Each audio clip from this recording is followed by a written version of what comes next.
What's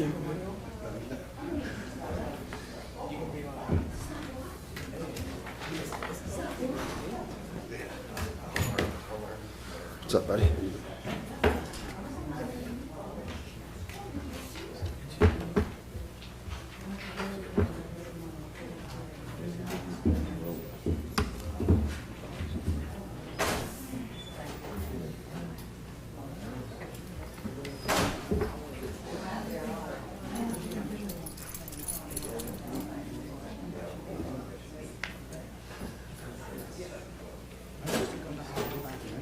Yeah, okay.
Never. No, I wish.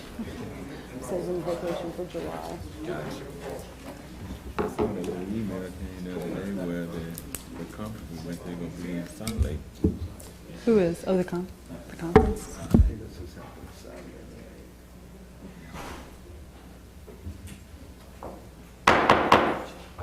Hammond City Council. Hammond City Council public hearing agenda, May 25th, 2021, 5:30 p.m. Roll call, please. Councilwoman Gonzalez. Present. Councilman Leon. Councilman Wells. Present. Councilman Davis-Terrell. Present. And Councilman Andrews. Present. Public hearing, number 1, an ordinance. An ordinance to adopt and establish a tax on all taxable property within the corporate limits of Hammond for the year 2021. Lacey Landry. This is an annual adoption that we need to do to declare what our taxes are for the taxpayers. We are not raising any taxes. This is exactly the same taxes that you had last year at the same rates that were approved by voters through different elections. So this is just to set those tax rates and affirm that this is what the rate will be for this year of 2021. Anyone from the public? Anyone from YouTube? No, sir. Any questions from the council? All right. Ordinance number 2. An ordinance to approve an expanded conditional use request by Betty L. Brown, owner, to allow placement of a manufactured home, meeting all code requirements on Lot 7, Block 7, Greenville Park, addition located at 108 West Green Street, zoned RS-3, Z-2021-04-00090. The Zoning Commission recommended approval with conditions. This approval is with the understanding that such use is a personal right that expires upon a change in occupancy or ownership of Betty L. Brown, and number 2, the manufactured home must meet all requirements of placement and must be constructed to meet the latest HUD standards. The report for this is attached and was presented at the last meeting. The report incorrectly identifies this as in Council District 1. It is in Council District 3, so Councilman Wells, this is in your district. It is, the existing zone is RS3, and that it does surround all of the parcels. To the north, there is already an existing mobile home. To the east, there is also an existing mobile home. To the west, there's a single-family house, and then to the south is vacant. The zoning commission voted in favor of this unanimously, and we see no reasons to change that. Okay. Anyone here from the public on this matter? Anyone from YouTube? No, sir. Any questions from the council? Yes. The latest HUB standards. What are the HUB standards? I do not know what the latest HUD standards are. But Okay. it will meet those according to all the other same placements. Miss Betty here? Yes. Okay. Miss Betty, can you come to the front, please?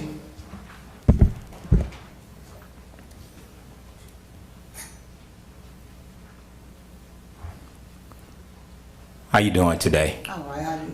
Good. You're supposed to state your name and your address, but you can, we know your name is Betty. Ask you a question. Look, I don't know too much about this. I don't know nothing about it, I'm gonna be honest with you. On Green Street, and this is what I ask everybody to do. Did you get with the community and let them fill out the form saying that they okay with this? Yes, I got some names. Okay, how many signatures did you get? About 6. Okay. I need to see those signatures, please. Do you have it with you?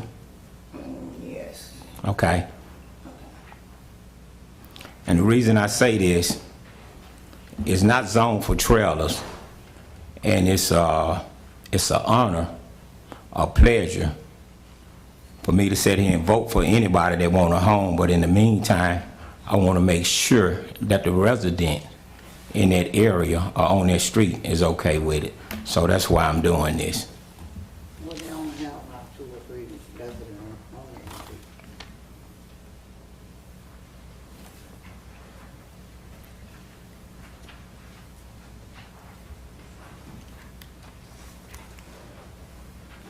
At this time, I would like to table this because I only see one person from the street on here.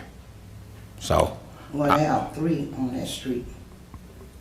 Oh, yeah, well, I see 2. So, at the time, I would like to table this. It's not saying that you're not going to be able to get it, but I would like to go over there with you or talk to some of the people in the community myself and see. So, if you like, you can get the paper back, and I can come get your phone number. We can sit here and talk about it. Thank you, Miss Betty.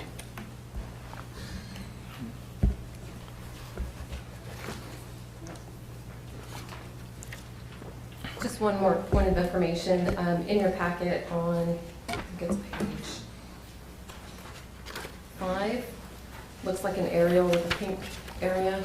That is an area that is 1 block north of the parcel where it has an existing mobile home park.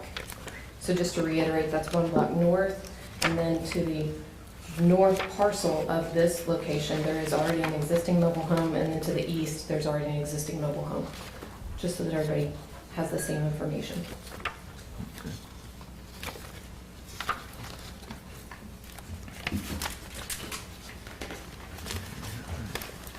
Is there anyone from YouTube, Leary? no, sir. Okay. Thank you. Thank you, Lacey. Okay, all right. Hammond City Council regular session agenda. May 25th, 2020. Roll call, please. Excuse me, Councilwoman Gonzalez, Present. Councilman Leon, Councilman Wells, Present. Councilman DeViterio, Present. and Councilman Andrews. Present.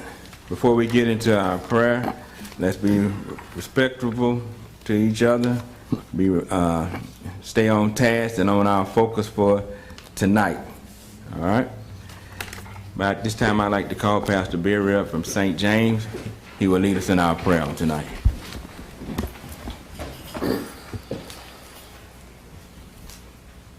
Let us pray.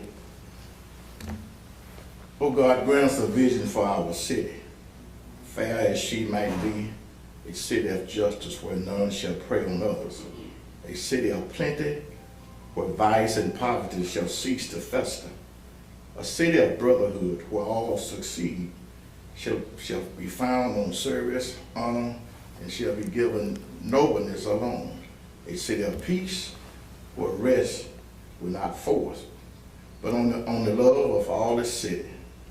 And Father, we ask you now that you look up on this council, those that's here in this chambers and the administrator of this great city. We're thankful for those that are here this evening, and we pray, Lord, that everything will be done decent and in order. Bless us as we go through this meeting, and Father, we ask that you will always be with us and guide us, and we thank you for your son Jesus, who gave us his life, that we all may have a right to the tree of life. This we ask in Jesus' name. Amen. Amen. All right. Pledge of allegiance. All veterans and active military, please render the proper salute. I pledge allegiance to the flag of the United States of America and to the republic for which it stands, one nation, under God, indivisible, with liberty and justice for all. At this time, we'll move into our reports. Mayor? I'd like to give a shout out to Tydrell Nicole Taylor from Hammond. Her and the TNT Dancing Dolls from Amite area went from Louisiana to New York and won. And as her grandmother said, here's a salute to you for making Hammond proud in the area of Tangible Hope. Secondly, this Saturday the 29th at 9 o'clock, the pool will be open. We'll have our ribbon cutting then, so that should be exciting for the city and the children and families around the city of Hammond. So that'd be a good day. Come on out and enjoy it with us. We move up under the council reports. First, I'd like to call Men United, Sean Pennington, to come up, please.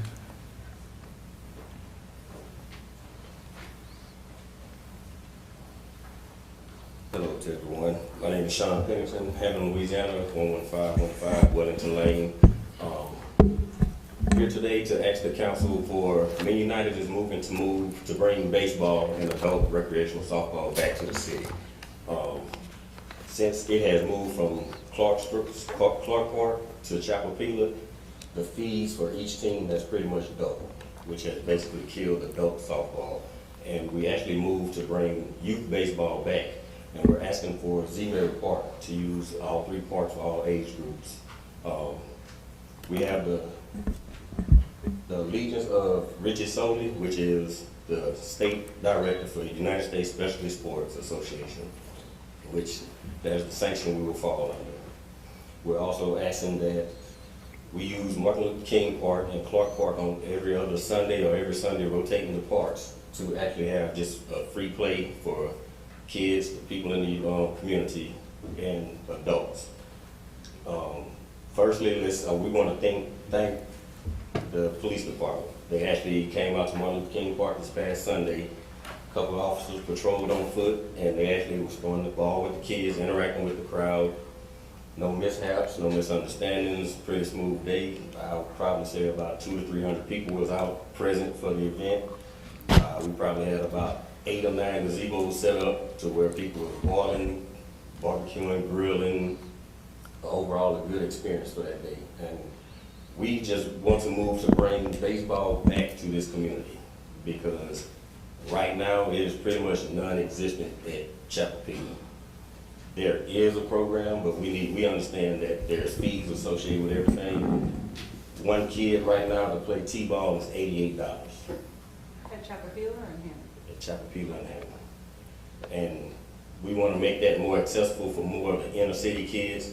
It's also to the point where you can't get a lot of kids to make that trip that far outside the city limits. Some parents get off work at 5-ish, a little after that. The games start at 5:30. Me growing up, being a lifelong resident of Hammond, we played at Jimmy Park. You had a turnout, 20, 30 teams for all age groups growing up. And we want to bring that back to the city. Give the kids an opportunity to get off the streets, get back into being active. That sounds great. That's why we kept the parks in shape, baseball fields. They're not that far out of shape. We can do some more work to them, get with Desiree Doty, and she can line that up with you. That's exciting for the community. Thank you for bringing that back. We've actually, put in to actually use the parks every Sunday for the foreseeable future. That way we get the upkeep and get the city to actually pay a little more attention to it, to make sure the fields are playable and safe. Because we know if anybody ever played baseball, you're one bad hop from taking a ball to the face. Well, if you know Carlise, which I'm sure you do, he's been the best at taking care of them, so he'll get them in shape for you. Yes, sir. We're also looking to try to get improvements on some of the parks. We're trying to get our numbers together to get some of the fields turfed on the interior of the field, the infield. The average price, talking to a few guys out of the Lafayette area that Karen Pro has a 4-field complex, is normally between $30,000 and $50,000 per field. But we've already got in touch with a few people to get possible donations to help out with that fund.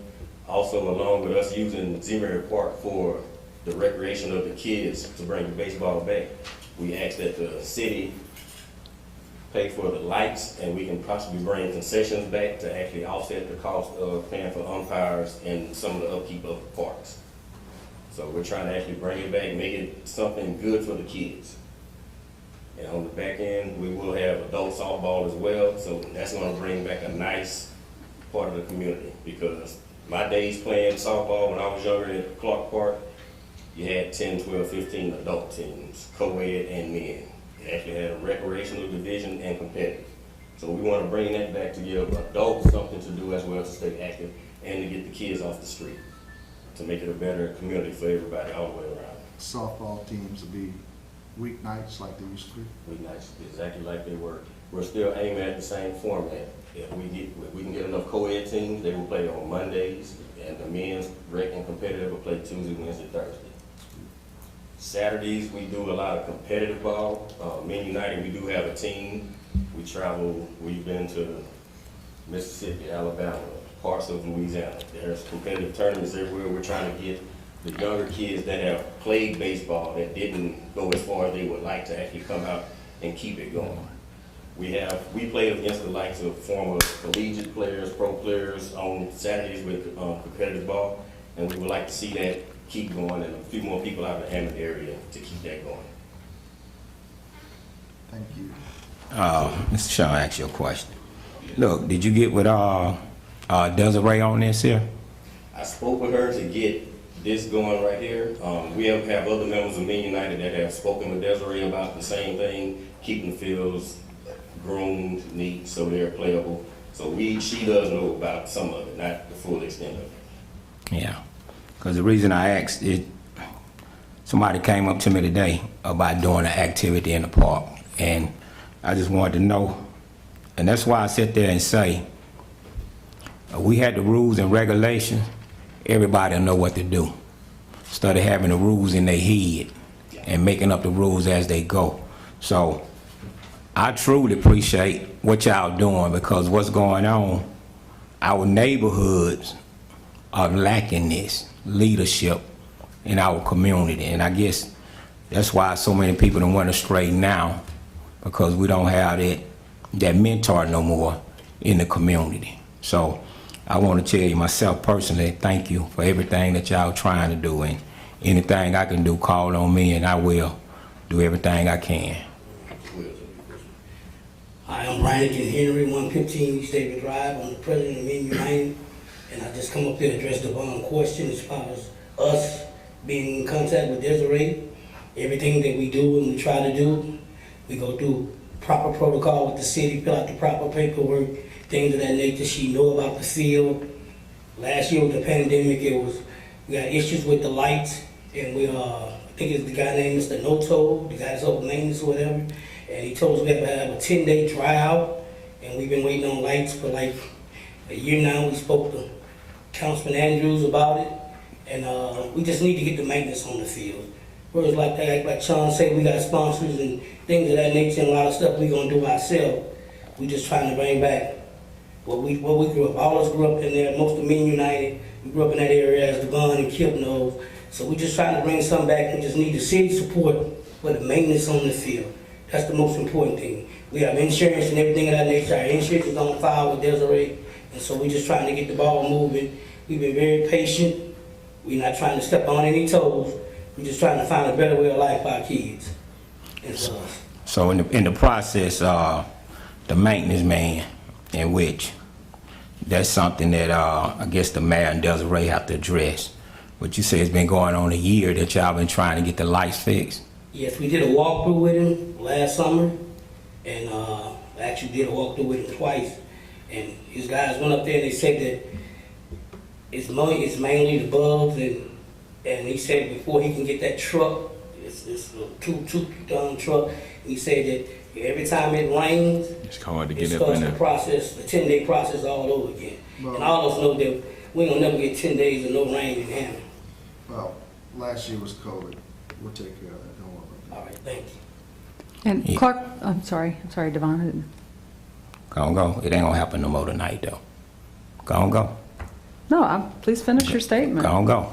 Okay, I was just going to say that Clark Park's in my district, District 2, and if you need anything, obviously, we're here for all the parks, but if you need, there's a lot of people in that neighborhood who really want Clark Park to be more active and lit up, and I'm sure games is something that they would be interested in, so I'd be happy to. That's why we're trying to involve all the inner city parks. Yeah. And we have been practicing Clark Park because, like some of us work and we get off late and we have batting practice and practicing things of that nature over there at Clark Park because they does have lights.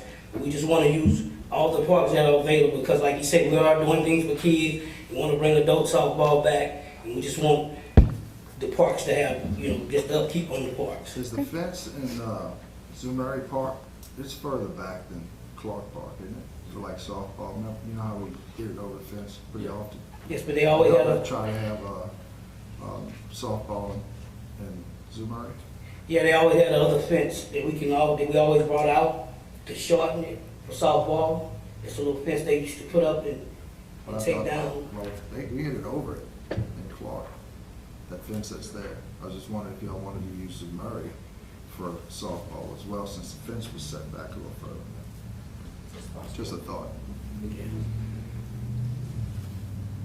Appreciate it, thank you. Well, y'all heard the mayor say that, huh? So this time y'all put his foot in the fire and don't let him get out of it. Don't worry about him and his foot. Yeah. Putting his foot in his mouth. We'll take care of it. Thank you, we just want y'all support. Okay. Thank you. Thank you. All right. Any other council reports? Yeah, I wanted to say a couple things. Is Miss Lewis in the audience today, Miss Louise Golden? Yes. Yeah, you want to come up for? Yeah, okay. We're having a little problem over there in Lincoln, the Lincoln Park area off of Hardin Drive. There's a house that's kind of vacant, that's been there for a while, and it seems like we can't ever get anything done with it. Ms. Golden would have a little more knowledge of what's going on in history since she lives right there. So if you want to say a few words about it, that would be great. Yes, good evening. Lois Golden, 2800 Anderson Street, Hammond, Louisiana. I have two concerns. You didn't mention one with the speed bumps. I don't know if you can address that tonight. Yeah. No, I'm working on getting the signature. Yeah, I dropped it off over there. You have the signature. Okay, good. Okay. So what you were saying is we have a lot of drug trafficking that's going in and out of our community. And we have some abandoned apartments that they're kind of using for that. And it's not safe for families. We have a lot of elderly people that's in that area and, I fear that can kind of escalate and just, you know, be dangerous. Yeah. So my concern is that we can get something done to some of those abandoned buildings, or, you know, Yes. and even some more patrolling that, you know, I'm waking up through the night and seeing a lot of traffic going in and out, backing up at these abandoned buildings, and, you know, who's working that time of night? So that's my concern. And that building, how long has it been vacant for the ones across the street from you? Probably several years, huh? Oh, yes. Yeah. But Bobby, can you come up for a second, please? I just want to make sure that we get this on the list and we check into this. I'm sure Bobby may know something about it, but there's a house or apartments that are raised that look like been vacant for, you know, probably, I mean, I know for a fact over 4 years. So, do you know, is that one ever been on your list on? Is this Anderson or Harden? Anderson. Across from Yeah. I'm familiar with that. Okay. Did that pass all We have it on. demo? We have it on a list that we're monitoring. I certainly wasn't aware of the drug activity. Yeah. I've been notifying the police. Yeah. I notify the police department about that, and then I usually notify you about code enforcement with demolition and such. So I've already been in touch with, you know, the assistant chief several times and about, you know, getting more patrols over there, and I think it does help a little bit. But at the end of the day, if the house is in disarray or structure, whatever it isn't being used and been sitting there, if we get rid of the housing area for bad elements, it would help out the community over there. So I just don't know why, you know, what's the status and history on that property as far as why hasn't it come to us yet? We have an adjacent piece of property that was adjacent to us, just west of the property, if I'm speaking correctly, it was a fourplex.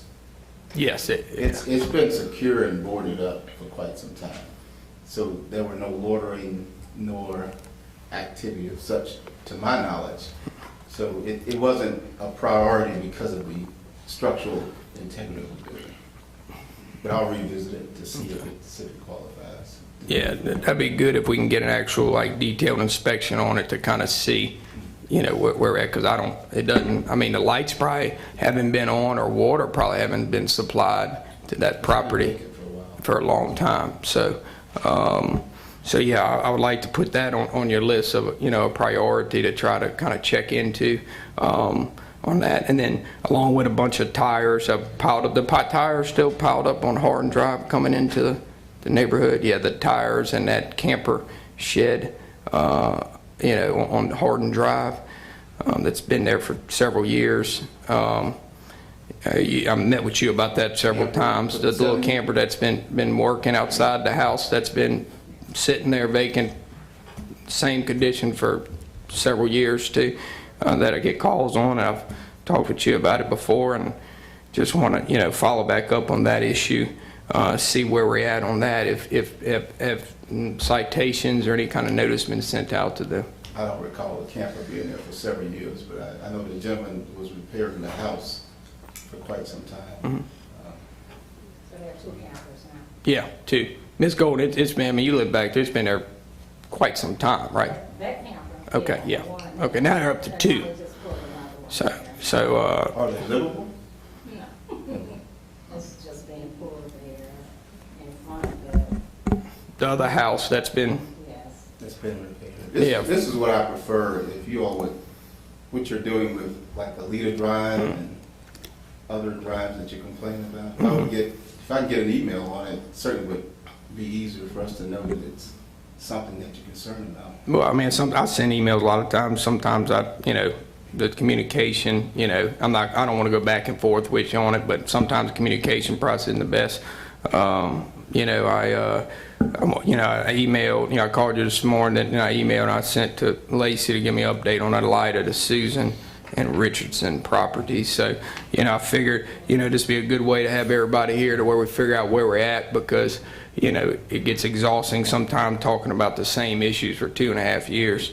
So I just, wanted to make sure that we have some of these issues down here. I wanted Ms. Golden to come and explain a little bit more, so I don't have to go back and forth, because, I'm the one that gets the calls on the issues, and then I report it, and it feels like it just still stays there, and it gets a little troublesome sometimes when the residents call me up and we're still talking about the same thing for 2.5 years. Particularly if they're not valid. If it's a repetitive complaint about something that we've explained that doesn't meet criteria. And the city attorney is always confirming that. Yeah. We can't just continue to Well, yeah, that's what someone that's not valid. Yeah, well, that's why we need the list of the reasons why that does not comply with any enforcement, and if there's anything that we need to clean up, maybe that's been on the books for several years that needs some addressing. Just like the cars that have been sitting on blocks or no tires with no license plates. Andre's been working on that since last year. I mean, I understand a lot of things are going on, but we need to get somewhere at some point with some of these ordinances, and I'm gonna put it as a priority too, because there's no reason. Robert Fields he just started working on it again, which he's been communicating, doing pretty well. I mean, he's always communicating pretty well on the cars that are piled up behind Rue St. Martin that keep multiplying. So I mean, there's several issues and areas in my district that. It just seems to continue to grow. Just like she said, there was one camper there for 2, now there's 2 campers there working on a house. So, so I just want to make sure that address is on there, and then, we take a look at that property over there. And then as far as the speed bump, Ms. Lewis, I'll go ahead and that's going to get in process. Yeah, we'll get that to the right person. You have the signatures? Yes, ma'am. All right. Thank you. All right. Thank you. This Susan Drive one, the backyard and the car. I'm good. Yeah, thank you. Did that one get addressed? I looked at the email. It said 602. I think it was 611. I think 611 or. When I searched the file, it looked like 603 may have been problematic. Was that the one? It had the white car that's in the front, and then the backyard was like a forest, I think. Yeah, Robert has cited. He cited that location a couple weeks ago. Okay. They always cut the front grass. Yeah. But the back is somewhat out of sight, out of mind. Yeah, oh yeah. So he cited it a couple weeks ago, the rear yard. Okay. The vehicle itself, she started it up last year. Okay. And it actually runs. All right. She has 2 vehicles. One has a legal operating license plate, and the white vehicle does not. And as we know, Louisiana law requires you to surrender your license plate if you're not going to carry adequate insurance.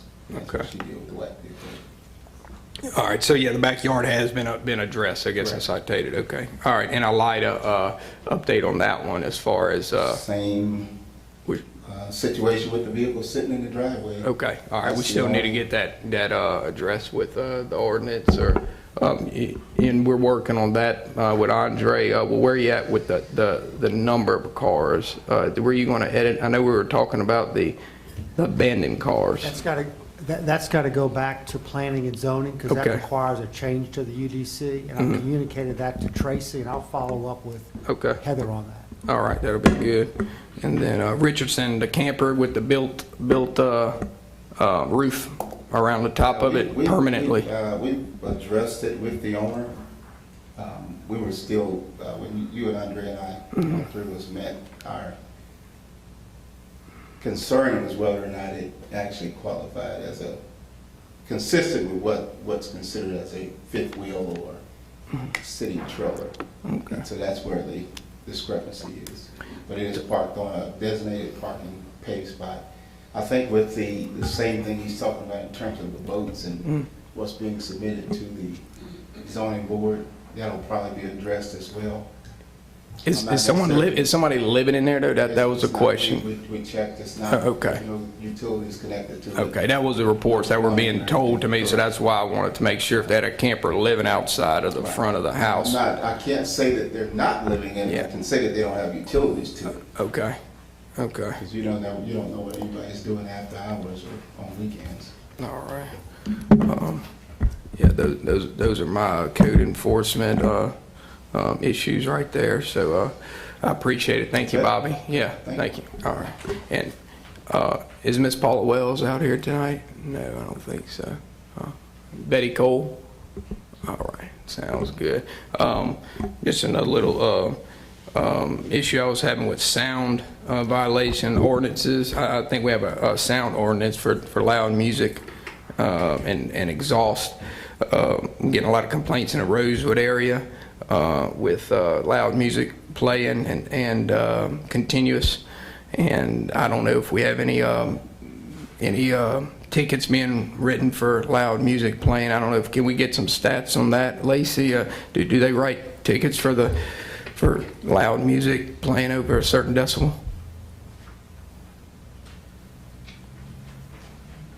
I can address that. There is a ordinance that talks about a certain number of decibels. We've been actively trying to find a decibel meter that would be able to be calculated, certified, to where we could utilize that to be able to write somebody a citation for how many decibels it is. Vehicles have a specific statute on if it's heard over a certain distance. Residences does not clarify or specifically say the distance. It talks about the decibels coming from that. I don't know about you, but just listening, you can't determine how many decibels it is. So we're actively trying to find something that is a certifiable decibel meter that can be utilized to where it can be used if we want to prosecute somebody in court. So we have this on the books, but we don't have anything to actually test and read the sound decibels. No, I do not. Okay, we've never had that at all. At one point, they had one prior to, I would probably even say prior. Well, Lacey probably should know, I guess. I mean, the city mayor. We've had one, and we've had issues legally with how to enforce it, and it would always be asked when's the last time they calibrated it. So basically, since then, we're just going in and shutting down. And the old decibel meter that they had, you had to have it set up, and you had to have decibel readings from, say, from a resident, right? You had to have a certain type of stand, and they had to listen to it for this amount of time and this amount of time, and it was being challenged, and it was challenged in the court purposes. So that was probably even prior to me being with the police department. So, Andre, is there any way to clean that up on paper, or a better system or process to be able to enforce this? Noise is difficult because that's kind of in the eye of the beholder. So we tried years ago, before my term, they put in the ordinance that required a certain decibel reading within a certain distance. And the problem with that is you've got to have your equipment, and it's got to be calibrated, it's got to be maintained, it's got to be up to date. So that's what the city had run into previously with enforcing it. And it's not a system, from what I was told, the old system, it's not a system that you just walk up and say, boom, this is the decibels. You got to set these things up, and I believe it was the old Chevy's nightclub was what they originally got it for way back when. But it wasn't just a sit there and set it up to you. You had to set up all kind of stuff, and you had to do all this. So it wasn't a regular patrol guy could just drive up and have a decibel meter to put out the window and say it was a violation of the ordinance. It was a drone.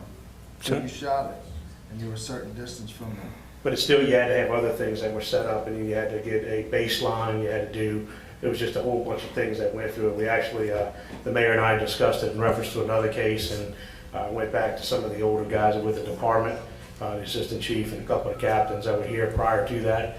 And basically they said that when they did pursue it, there was issues based on the certifications, the baseline you got to establish, and a bunch of things that went through that. I will tell you, we're in the process of looking at new decibel meters to see if that's possible, but I don't have a report exactly where we are yet on that. And I have since told them to get one. Okay, yeah. I mean, that would be good if we got it on the books. I'd like to try to look into getting that improved, legally improved. I'm just going to say the one thing to be careful of is don't just go on Amazon and get decibel meter, because that's what I did, and I was like, oh, you can get one for $70. And then when you start looking at it, it's not a certified decibel meter, it's not this, it's not that, and it wouldn't be held up in a court of law. So, what other police departments use? Does the sheriff department have one, or another neighboring? Nobody that I know of has one. All right. All right, well, I'll follow up with that one. Continue seeing where we're gonna get with it. Maybe when the new one comes in, we'll be able to work it. Yeah, first we gotta find one. Yeah. All right. I'm good, thank you. Yes, 2 weeks ago, Ms. Brown and Ms. Andrew come up in here and talked about the shooting in the park. Yesterday, I get a video of the shooting in Mooney Park. Yesterday, I got a picture of the vehicle that did the shooting. And Ms. Brown asked, and I pleaded that we need help. I asked, Ms. Brown asked, from 4 o'clock to 12 o'clock, we need law enforcement in the park. This weekend, 2 people stopped by and visited me right across from Ms. Brown's house. A state trooper and a sheriff department. And I said, it's amazing when everybody saw those police cars, didn't see the name on the cars, just saw the lights on top of the vehicle. Everybody did what was right. No shooting, no speeding. Same thing Sam talk about. The loud music, the revving up the engines. This is what we deal with. And myself, I witnessed the police come in the park, 4-wheelers, dirt bikes, no helmets on, not approved to be on the road. Nothing was done. We can't take no more. I asked. And not today, maybe tomorrow, next week. When you see, when people come before us and ask for money for this, for drainage, for sidewalks, I'm gonna use that for an example. We approve of it. But for the safety of the kids, United Men's, that's why I take my hat off. And for what they trying to do. The parks, we need help. The guns, they ordering the guns off the internet now. You don't have to be 21. A felony, that don't matter no more. But nobody in our community are making guns.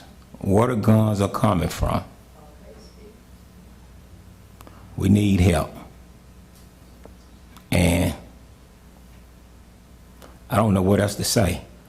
Ms. Brown not even a city councilman. Ms. Andrew not even a city councilman. Why they got to keep coming up here every 2 weeks to come say the same thing? She said, do I need to get up and talk? I say, no, Ms. Brown, you don't need to get up and talk. But we need help. But I will say this here. If it was at your house and your mother, I guarantee you it'd be set up like the police station. Police will be everywhere. That's all we ask for, please. We need a police unit in the park doing his job. We need help. We can't keep letting these kids shoot these guns like it's a game. We're not talking about a paint gun. We're talking about actually guns that will kill people. And if we keep going at the rate we're going at, United Men's, they ain't gonna have nobody to play for them, because guess what? All of them gonna be dead. We need help. Now, this the time you can talk. Since I put my foot in my mouth. Right, we're out there and we're working, and they're going through the neighborhoods, doing what they're supposed to do. You live in the area. I'm sure you know, if you had a picture of someone that was riding through the area on this four-wheeler, I'm sure as involved as you are in the community, you probably know most of the individuals that are doing the things they're doing. Or you're communicating with the police department saying, hey, let's go over there and talk to this child or the family or whoever. And if that isn't the case, you're not gonna sit here and say that we're not doing our job. We're out there. So yes, something's gonna happen. We don't know when it's gonna happen. Every day, any time it can happen, unfortunately. But we're out there and we care, and our police officers are risking their lives to do what they do on a day-to-day basis, and they don't want anything to happen to Ms. Brown or you or anybody else. Mr. Mayor, God knows I've been praying. When the last time they had a shooting downtown? I told you when the last time they had a shooting in Mooney Park. Yesterday. When the last time they had a shooting downtown? I live downtown. You can hear shots on weekends. You don't know when it's gonna happen. These kids are young. Chief, you wanna address anything?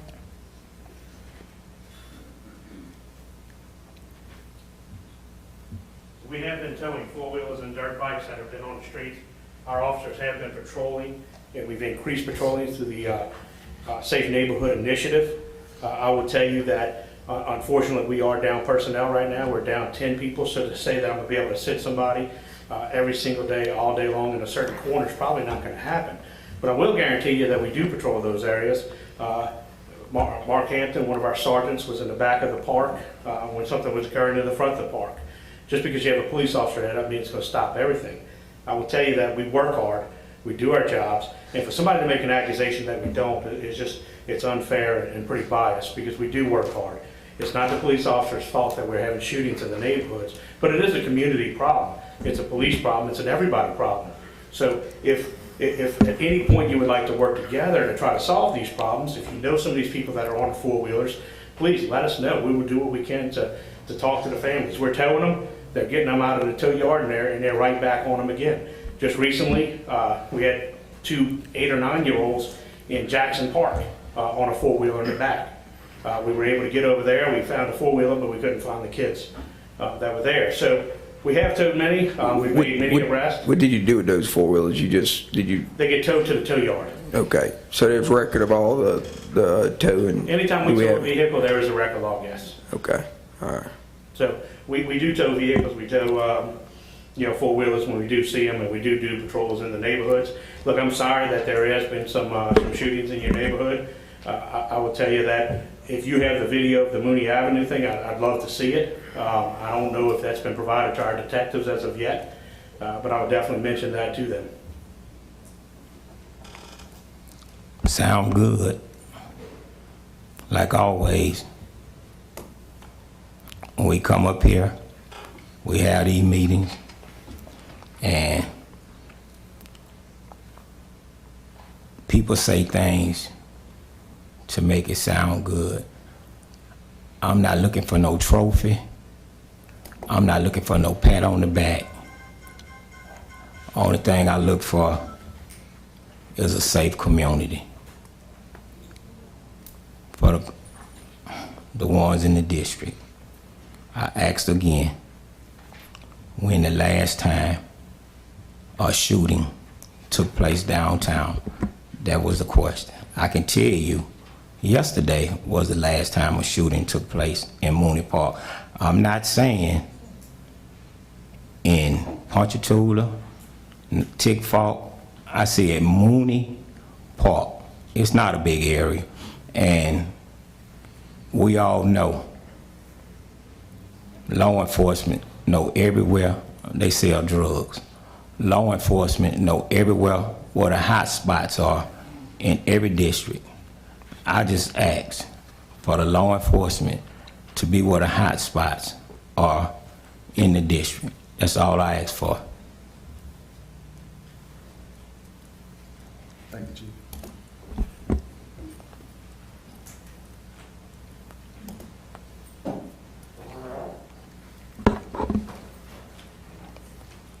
Yeah, yes, ma'am, come on. My name is Gladys Andrews. Kip is my nephew. Mr. Wells, I'm from the magazine side of town. And I've been over there several times scared to get out the car because these young boys, babies, have guns. 13, 14. I owned a business for 40-some years. They gave me hell to get a permit for me a gun. But I finally got it. But I've been by Miss Brown several times. I didn't jump on the floor, I dived on the floor because it was 3 or 4 different kind of guns. And it's sad for you to live like that. We used to sit in our backyard and have a good time. You can't even do that no more. It's where the kids get the guns from. And they're young kids. They had a shooting on magazine the other day. Where are the young people getting the guns from? Where are they coming from? Yeah, because I mean, you could tell them, And you can't talk to them because they might shoot you. I don't talk to them. just tell them what happened Sunday when you and Miss Brown stopped by the house. What all took place. See this what they don't see. Yeah. But this is what I'm gonna go back to say. I asked for cameras in the park. This is what I asked for. They got construction going on. And we know this here. Mayor, you in construction. When you don't want somebody to take something off your construction site, guess what you do? You set up a pole Yes. with cameras on there. I can't wait for the park to finish before they put the cameras up. We need the cameras up now. Yes, and when we was passing by, I told Miss Brown, I said, Miss Brown, there's a lot of them out there, something gonna happen. Oh, nothing gonna happen. So we get in the driveway, somebody was shooting, police coming from everywhere. It's not safe. We have to do something to get these guns off the street. We need help. We need help. Thank you, Ms. Andrew.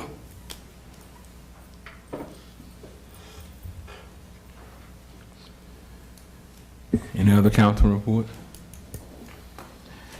Okay, 2 quick things.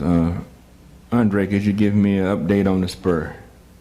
Yes, we have received the Hammond Depot lease, and they did pay the back rent from February 1st. We've swapped lease drafts with Graham Packaging, and we're very close to the end, just working out final details on that. We should have that very soon. And I have a question, maybe you can answer it, Andre, or maybe Lacey can answer it for me. Dealing with construction sites near residential areas, is there a time limit that they could work?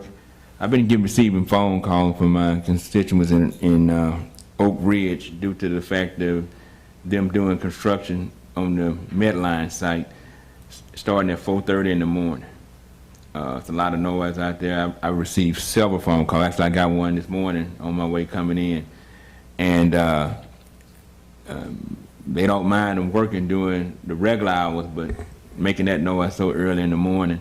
And I rode out there. They have lights out there that they done put out there, so they all working. So I didn't know if there was an ordinance or something set in place that we don't know about, or is there something that could be done to get them to... I'll have a conversation. I know they're probably trying to catch up with the rain. Right, yeah, I can They understand. brought lights out there, that's obviously what they're doing. So we'll get them, cut it back. There is an ordinance. Okay. I think it starts at 7 in the morning. It's supposed to be the authorized time. Okay. Bobby back there. Bobby, let them know the time. I think it's 7 in the morning. It's from 7 p.m. to 7 a.m. that there's not supposed to be any construction going on. Okay. And what about the weekends? Scheduled time is 7 to 7. But not on Saturdays and Sundays, right? Well, if they're doing a major project, they can actually operate during the weekend as well. And they can, It's still at the same time period. Okay. and they can also get special permission, like if they're laying concrete, if If they're pouring concrete or something like that, they can get special permission for 1 or 2 days to waiver that, because they may pour concrete at like 4 in the morning on 1 or 2 days. Okay.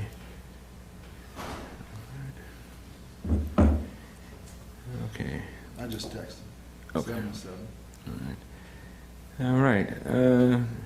Carly, anything? Okay. Moving on to the next item on the agenda, I need to get a motion to approve our May 11th, 2021 council minutes. So moved. Second.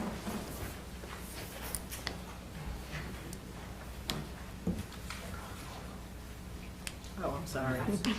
Councilwoman Gonzalez. Aye. Councilman Leon. Councilman Wells. Aye.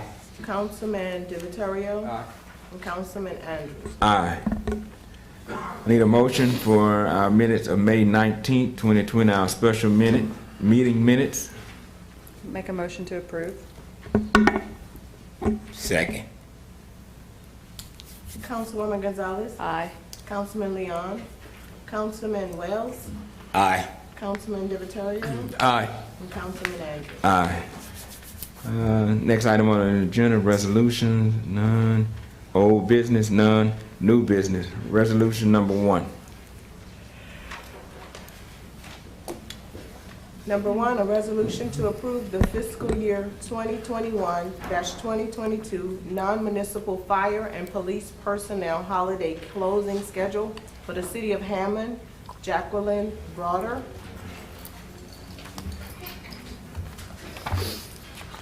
Good afternoon, Good evening. Councilman. Good afternoon. Director of Administration. I'm here to present for your approval the 2021-22 holiday closing schedule for non-municipal fire and police personnel. The holiday schedule was revised to remove the presidential election, which occurs every 4 years. So that was the only revision to the holiday closing schedule for the new fiscal year. Ms. Jacqueline, I ask you a question. On this closing of these days here, so this for Hammond, throughout Hammond, right? So this was going on. A lot of times when we close on these days, even with the garbage, is it some kind of way that the residents, the citizens in Hammond can get at least a week notice or something? Cause, and I'll even tell you the truth, I'm a city councilman. And I don't be knowing what days they close on. I be voting on it. So is there any way on the water bill, because I know that's from Hammond, that we can get something, kind of give people a calendar of what's going on and what's closed and what's open? And now when you say what closed or open, are you speaking water or are you speaking garbage? Yeah, well, the garbage, because the garbage bill is on the water bill. And I'm saying it'll help the resident out, where they won't put the garbage out there and find out the garbage man not gonna run. Even if I wanted to pay my bill on the, let's say what, July the 5th, I find out that they closed. And the 4th of July, I guess that's on a Sunday, I'm not for sure. So is there any way that we can give a notice? I think that is a great idea. We can include the city closure in an annual notice in the water and sewer bill. The garbage closure dates are actually much, much less than the city office closure dates. There's only 4 dates a year that the garbage does not run. There are some caveats to that. If the landfill closes, then we may or may not get notice of that. But we can definitely provide that notice. That's a great idea to put it in the utility bill. It is already on the city's website, and it's also posted on Facebook when that date starts to approach. So we do put it out in several different ways, but adding it to the utility bill is a great idea. We can definitely do that. Thank you. Okay. Thank you. Any other questions from the council? Yeah. Anyone from the public? Anyone from YouTube? No, sir. Pleasure of the council. I make a motion to approve. Second. Councilwoman Gonzalez. Aye. Councilman Wells. Aye. Councilman DiVittorio. Aye. Councilman Andrews. Aye. Resolution number 2. A resolution to approve Mr. Mule's Kitchen located at 118 North Kate Street, Hammond, Louisiana, 70401 for high-low alcohol approval on premise. The owner is PM Entertainment, Inc., Laura Hammond. Good evening. Good evening. We are here to seek your approval, as she said, for Mr. Mule's Kitchen. It is located at 118 North Kate Street. It is next door to, I just lost my place, Mule's Kate Street Pub. This business used to be the Pita Pit. They were open from 2011 to 2020. This is the location that this Mr. Mule's Kitchen will be at. He does own Mule's Kate Street Pub inside the city. He's been there since 1998. So he's met all of the requirements of my office, and I am seeking your approval tonight. Mr. Dan Lambert is in the audience should you have any questions. Yeah. Mr. Dave, can you come up, please?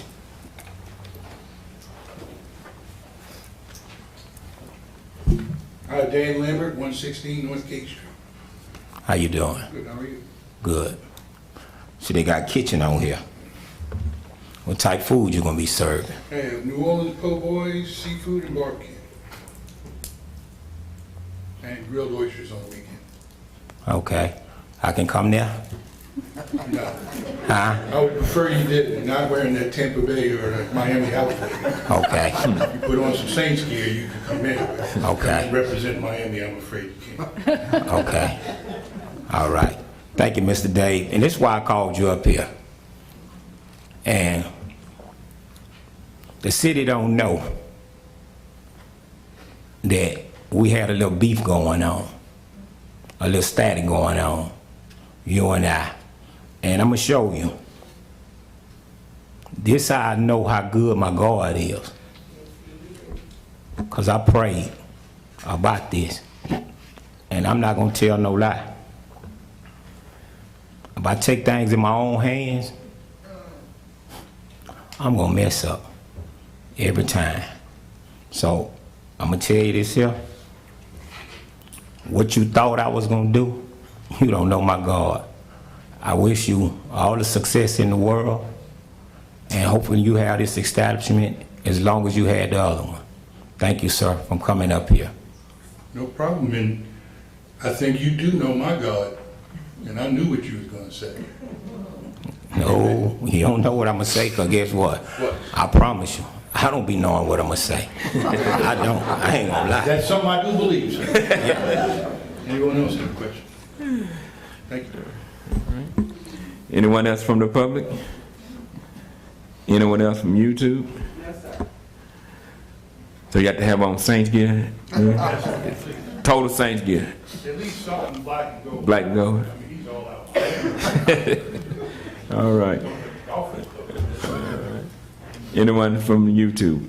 Yes, sir. All right. Pleasure of the council. Make a motion. Second. Councilwoman Gonzalez. Aye. Councilman Wells. Aye. Councilman DiViterio. Aye. Councilman Andrews. Aye. Thank you. Resolution number 3. Resolution number 3 is a resolution to authorize the mayor to enter into contract on behalf of the city of Hammond with BFI Waste Services, LLC, DBA Republic Services of Baton Rouge in the estimated amount of $46,210.67. Jana Thurman. Good evening. Good evening. The current contract that we have is coming to an end, so we had to put out a new RFP to gather proposals. The same company that we are actually with now came in the cheapest.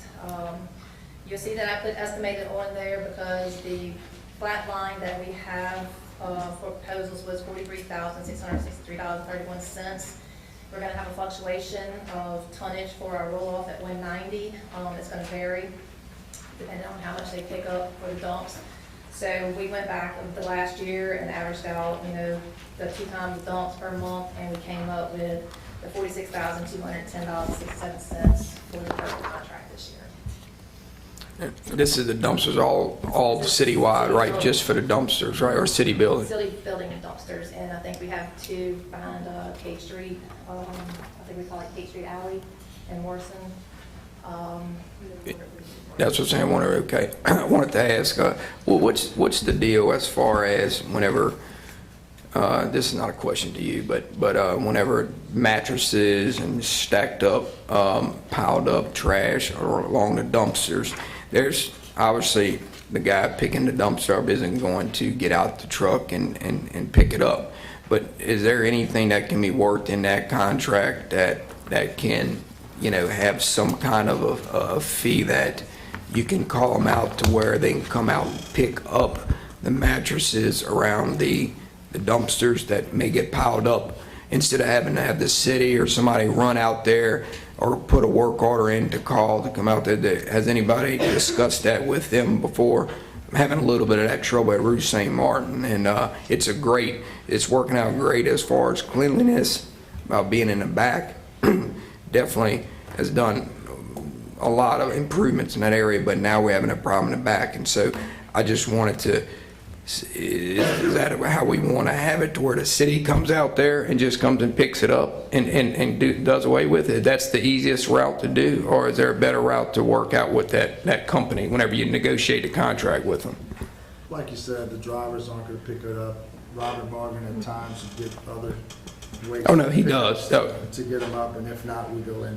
In the end, usually we'll 90% of the time go pick it up ourselves and bring it to the roll-off we have at 190. Yeah, and they do a good job, but I didn't want to have them pulled off of another job if they're working with someone else just to go get our matches. If there was another way to improve that system, that's the only thing that I was asking about. Is there anything that they do in other places? City of Baton Rouge had a lawsuit against the waste company that was picking up, and usually it's apartments. Yeah. Like we have, and they were putting furniture, and they ended up making them pick it up, come back and pick it up. So that's something that we can speak with them about.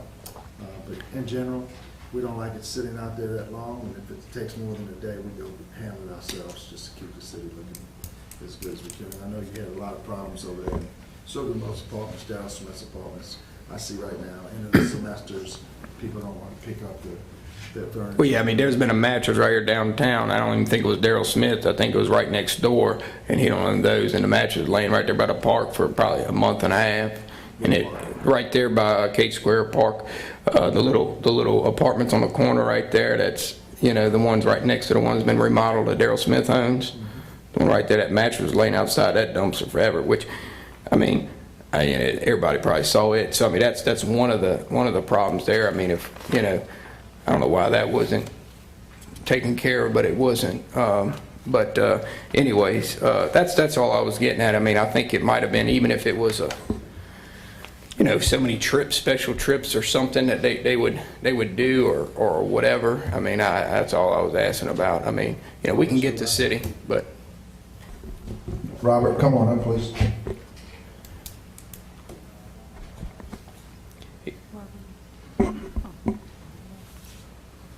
Would you address the mattresses and furniture that's around dumpsters, how we get that picked up? And I know we'll go out if we have to and pick up the mattresses and furniture, what have you.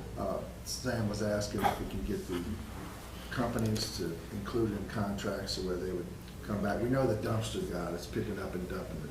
The dumpster's not going to get out of the truck. What's the process? There is a process of paying them to do that, but Okay. drive at the cost of the contract.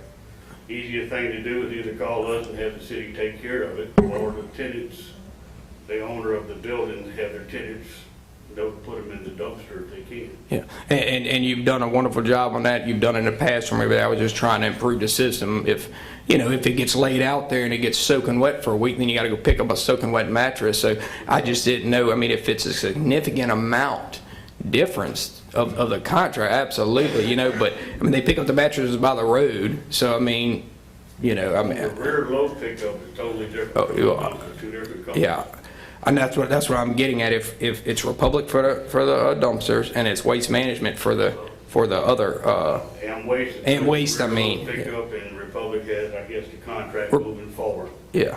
Okay, so no, Republic was owing y'all renewing, right? And it Republic. Is going to be for the dumpsters, and waste is the city trash pickup. Yeah, and that's the same, but the dumpsters have always, not always, but last year was Republic as well too. They just renewing it. So that's the one who has it right now that I have over there at Ruth St. Martin. Let's just call it like it is. Everybody else may have problems too, but on Ruth St. Martin, you know, I just didn't want to have to call Robert every time they had mattresses or a bunch of trash stacked up around the dumpster. You know, and I didn't know if there was an easier way dealing with the garbage, if it was up front, letting them know that, you know, we occasionally, it's not every day, but when it does happen, you know, I didn't know if there was a better way to strike the conversation up with them on the contract. That's all. I mean, if none of them do that at all, or there's no. Unless you pay them for it, Sam, it's something totally different that we asked for. And the only dumpster that we have issues like that are the ones that are shared. Yeah. And it's because you gotta have one person gotta be point on that dumpster to make sure it gets put into the dumpster. When you have your own private dumpster, you do that. Yeah. When you're sharing with multiple people, they tend to not really care as much. Oh, yeah. Yeah, and you've gotten it every time, so there's no, I was just trying to see if there's a better system and a better way to moving forward. Since we have the contract on the table now, I just didn't know if there was something in there that would work a lot better and a lot more streamlined, to where I didn't have to call you or the city every time. That when I get 3 or 4 calls coming in about complaining about it. So I think that's something that we could consider moving forward with the contract, but it's gonna drive the cost of the dumpsters up, because you're gonna pay for that person to get out, put that into the dumpster. And it's only gonna be 2 or 3 dumpsters in the entire city that need that kind of service. yeah. Just a decision to make. I can reach out to the Republic. Okay. Ask them if they provide that service. Yeah. What they would charge each week. That'd be great, just to see what it is. I mean, it may not be as high as, okay, thank you. Thank you, Robert. Ask a question about that dumpster since we on that subject. Ruth St. Martin. I see condos on there. No, this shouldn't be for him. Why the city paying for a dumpster over there? Where's that? Yeah, Ruth St. Martin. They're not, they're, It's- the contract, the tenants are paying for the dumpster. Anytime we have multiple agencies or multiple tenants have a problem, we allow them to have a dumpster, they pay for it. The city doesn't actually pay for it. We collect it on their water bill and pay for it through their fund that we got. Okay, well, look, I'm lost, and we're gonna find me tonight. Okay, you say the city paid for it. I know I said the tenants. No, the tenant pay for it. Water bill. Well, okay, And we pay for it. So- and we collect the money. are they paying the same amount as a resident? It depends. Robert, speaking to the mic, please. I'm sorry. That's okay. It depends, Devon. It depends on whether there's 6 people and they split it 6 ways, or there's 60 people split it 5 ways, depending on the actual owners of the building. So if they're receiving an individual water bill, I would imagine they're paying a flat rate, shared, whatever that cost is. Yeah, well, I know they got garbage cans over there. Over where? Ruth St. Martin. They took the garbage cans up. So, I don't know if Ruth St. Martin, where the condos are, they took them up. okay, so they took them up. But why the city, and I heard you say the resident paying the bill, why it's on the city though? I mean, I'm lost. I got this one, and I got another one, the food pantry on Thomas and Country Plaza, Town and Country Plaza.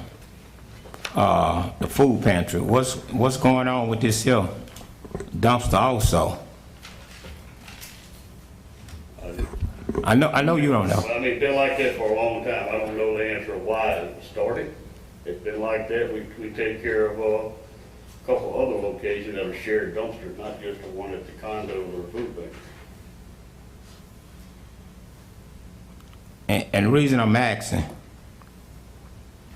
and it's not y'all, I'm really asking the administration, and I'm trying to get an answer on if they got a dumpster over there, in which I got a daycare, and I had to put a dumpster at the daycare. I had a club, and I had to put a dumpster at the club. Now, one time the city reached out to me, but this side's been, and I hear this a lot. So, can I get a dumpster on Mooney Avenue? And I'm already paying garbage fees already, so since we're giving dumpsters away, because I don't understand it. Ruth St. Martin, Sam and I went through the neighborhood. We came to the administration, asked about the garbage cans, because they didn't have enough garbage cans over there. And now they got a dumpster, but I don't see why the city got to pay for it, why the residents can't pay for it, and Town and Country Plaza too. The residents do pay for the dumpster. They pay for a shared dumpster. There are multiple tenants within that complex on Rue St. Martin. There are multiple owners of each building and sometimes of individual condos within the building. So there's not one big owner of the whole complex. So in order to clean up the area, in discussion with those owners and discussion with the councilman, we all opted to move towards a dumpster that's in the back of that facility, rather than all the various trash cans that were getting placed out and that were staying out on the street and they were tipping over into the street and all that was happening. So instead of having individual trash cans on that side of Rue St. Martin, they have a dumpster that the residents in those, whoever pays the water bill, they pay for that dumpster. Okay, it's now that you said that, how much you collecting from the residents to pay for this dumpster? I can't tell you offhand because it's different depending on where that dumpster is located. The dumpster that is behind Morrison Alley is shared by the different businesses that use that dumpster. The dumpster that is behind Kate Street, same way. It's split across the whole block by the people who share that. And so the amount, I can't tell you. It all depends on how often that dumpster is emptied. It depends on how many people are within the split of that dumpster. Okay, the alleys. Okay, the alleys are part of downtown, so I wasn't concerned about that. I'm concerned about the condos, and I'm concerned about the food pantry. The alleys, they're part of downtown, and they're picking the dumpsters up 5 days a week. I'm looking on this paper. And $4,884 is what we have to pay for that one. And with the food pantry, $1,953. And I'm just trying to, I know what's going on in the area, because I done been over there. But why the city, if the condos are over there and they got owners over there, the owners are picking up the rent and the people paying the water bill, why are we paying the dumpster fee? That's all I'm trying to get to. I mean, and real stuff, it's not a rocket scientist question. I mean, it's black and white. Why the city paying for the dumpster? I know the area got a lot of trash on it, and we can sit here and say, well, the city getting tired of picking up paper over there, and I could respect that, you know, but I need an answer on the condos, the owners, why are we paying for the dumpster? I think what's going on right now, I think the dumpster is split amongst probably, well, I know on Rue St. Martin, I don't know how everywhere else does, but they're split 20 ways or 25, or there are 4 units in each building, so divided. So we went ahead and did away with the cans and put the dumpster in the back, and then we got with all the owners, and they all decided to, yeah, that was a great idea, so let's put them in the back. And so we split up. If it was $300, it was split, however much it is, it was split 25 different ways and put on the bill. So where they pay that now, I guess the trash from Waste Management, that fee went away, I guess, from Waste Management fee on their bill, and then it just divided it, the dumpster, so it just paid Republic, so Waste Management's taken off of the bill. Correct. So yeah, so that's pretty much. I don't know, was that the question you were asking, or? Yeah, you gave a better answer than anybody else. Now, I don't know how they do it at the alley, It's the same process. Okay. Oh, yeah, no, the alleys, I'm not worried about the alleys, because like I say, that's a part of Hammond. The food pantry. So, explain this one to me. We pay the rent at the food pantry. Okay, so the city pay the rent, and you pay the dumpster fee too. Right, okay. That's all. Thank you.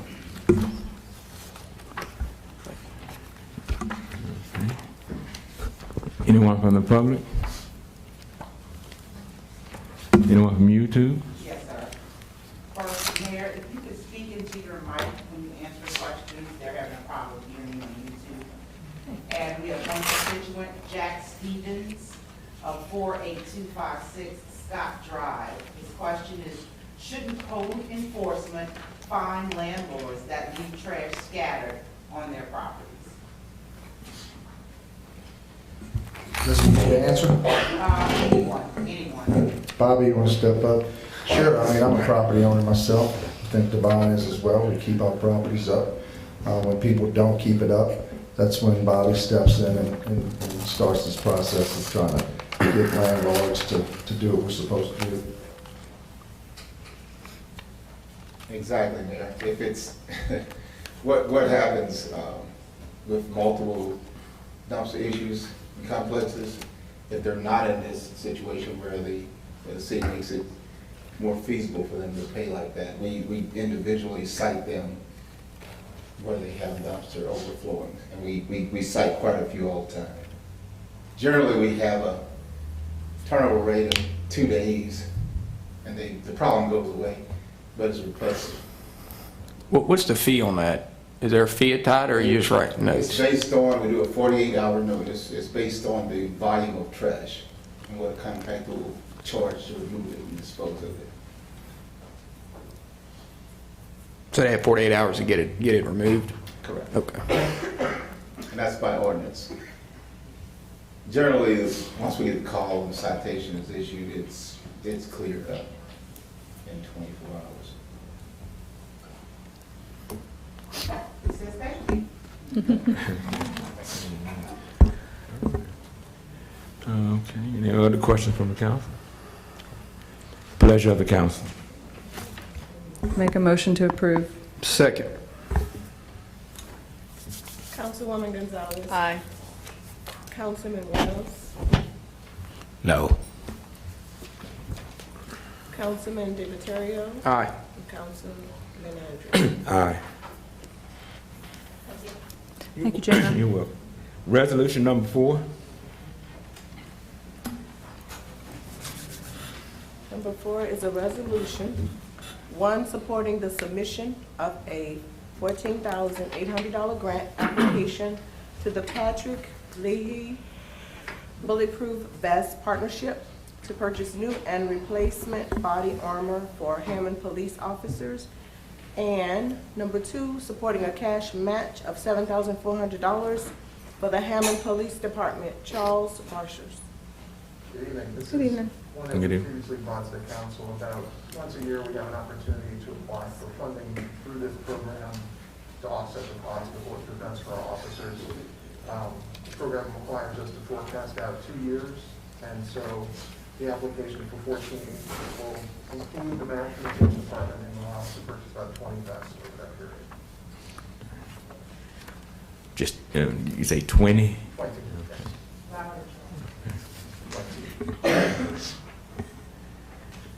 And so the officers that receive the 20, I guess some of them will rotate down to the better vest to keep them protected, the ones that won't receive one.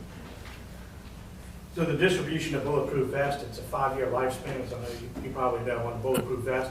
So what happens is it gets distributed along that. So we pretty much need to purchase vests almost every year to keep the rotation going through, so we don't end up having to buy 80-something vests at one time.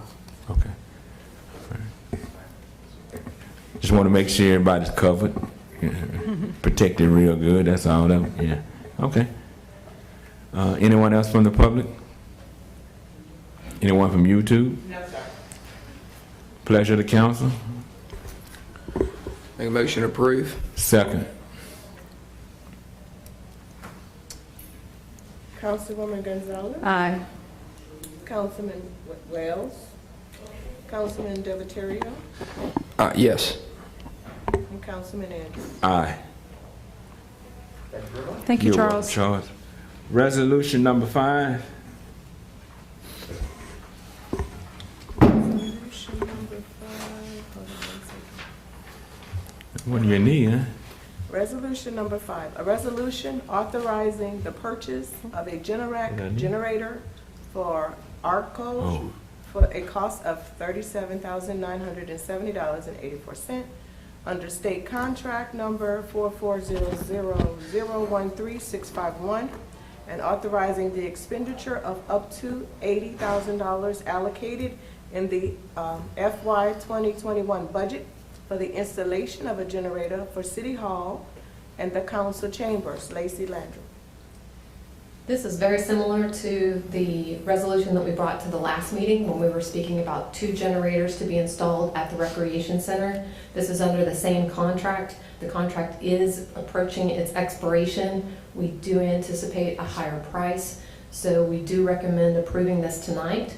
The money is already appropriated into the budget. This was approved by this council for this year to spend up to $80,000 for the installation of this generator.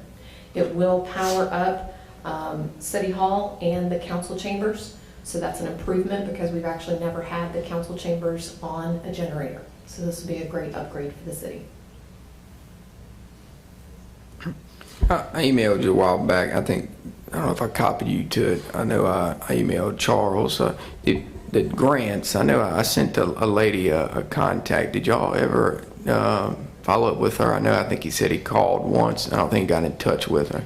I was just curious. I know another municipality got a grant for one. I just wanted to check in on that since we're buying a lot of generators right now and making sure every building has one. I just, is there another building that's on the radar to put a generator on that we might can look at a grant? Did the lady never called you back?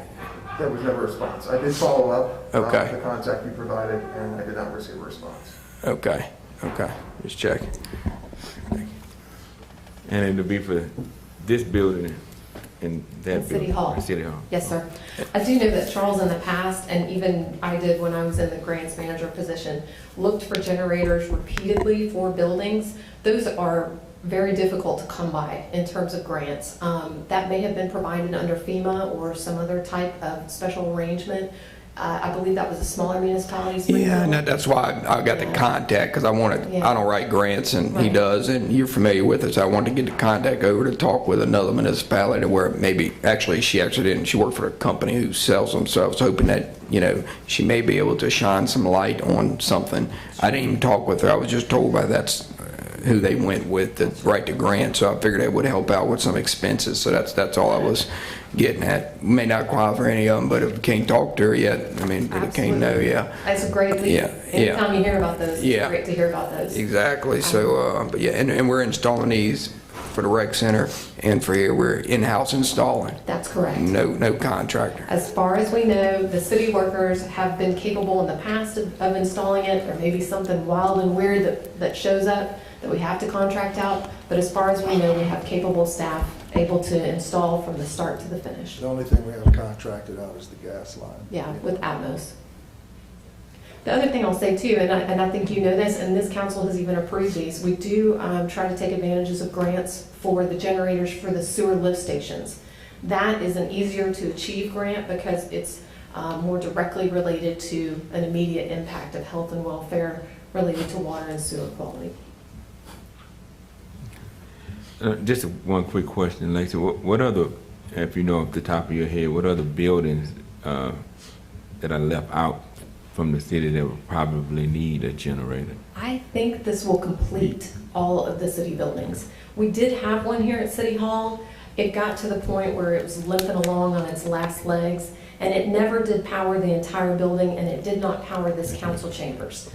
It only powered over with the IT equipment and with the accounting side of the house. So the police department is covered, they generate. Police now. department is covered, the fire departments are all covered, 190 facility is covered, because that's actually where we have several places where workers shelter in place during a storm so that they can be here to respond immediately thereafter. Anyone else from the public? Anyone from YouTube? No, sir. Pleasure of the council. Make a motion to approve? Second. Councilwoman Gonzalez. Aye. Councilman Wells. Aye. Councilman Divatario. Aye. And Councilman Andrews. Aye. Thank you. You're welcome. Resolution number 6. Resolution number 6 is a resolution to hire an attorney to represent the city of Hammond in the lawsuit entitled Edwin Bergeron, Patrick Dean, Denver Goldman, Jennifer Payne, Craig Dunn, Thaddeus Gutierrez, Chase Safuto, Brian McCormick, and Thomas McKinsky versus the city of Hammond, number 2021-001375, Division F, 21st Judicial District Court, Tangipahoa Parish, Councilman Devin Wells. Yes, what we're looking at, we had a special meeting. And in the process of going into the special meeting, and I asked while we was at the meeting, what the purpose, why we here. And I didn't get a clear understanding of what was going on until after the meeting. And so right now at this here moment here, I would like to, we need a lawyer for the pending lawsuit.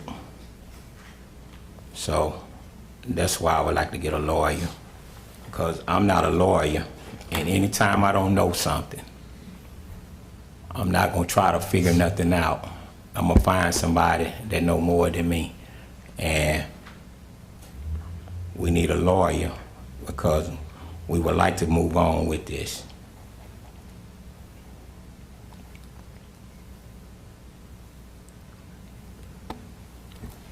Okay. Anyone from the public? Carolyn Harrell, 2208 Cherie Drive. All right, so I am here today to speak on behalf of several individuals, and myself included, regarding this issue. And before I do that, I want to say, and I want to acknowledge something that has not been acknowledged yet. I'm a little perplexed by the comment that was made earlier that our chief says or talks a good game, but the actions don't come to fruition, because what I've done is gone to the FBI database, sir.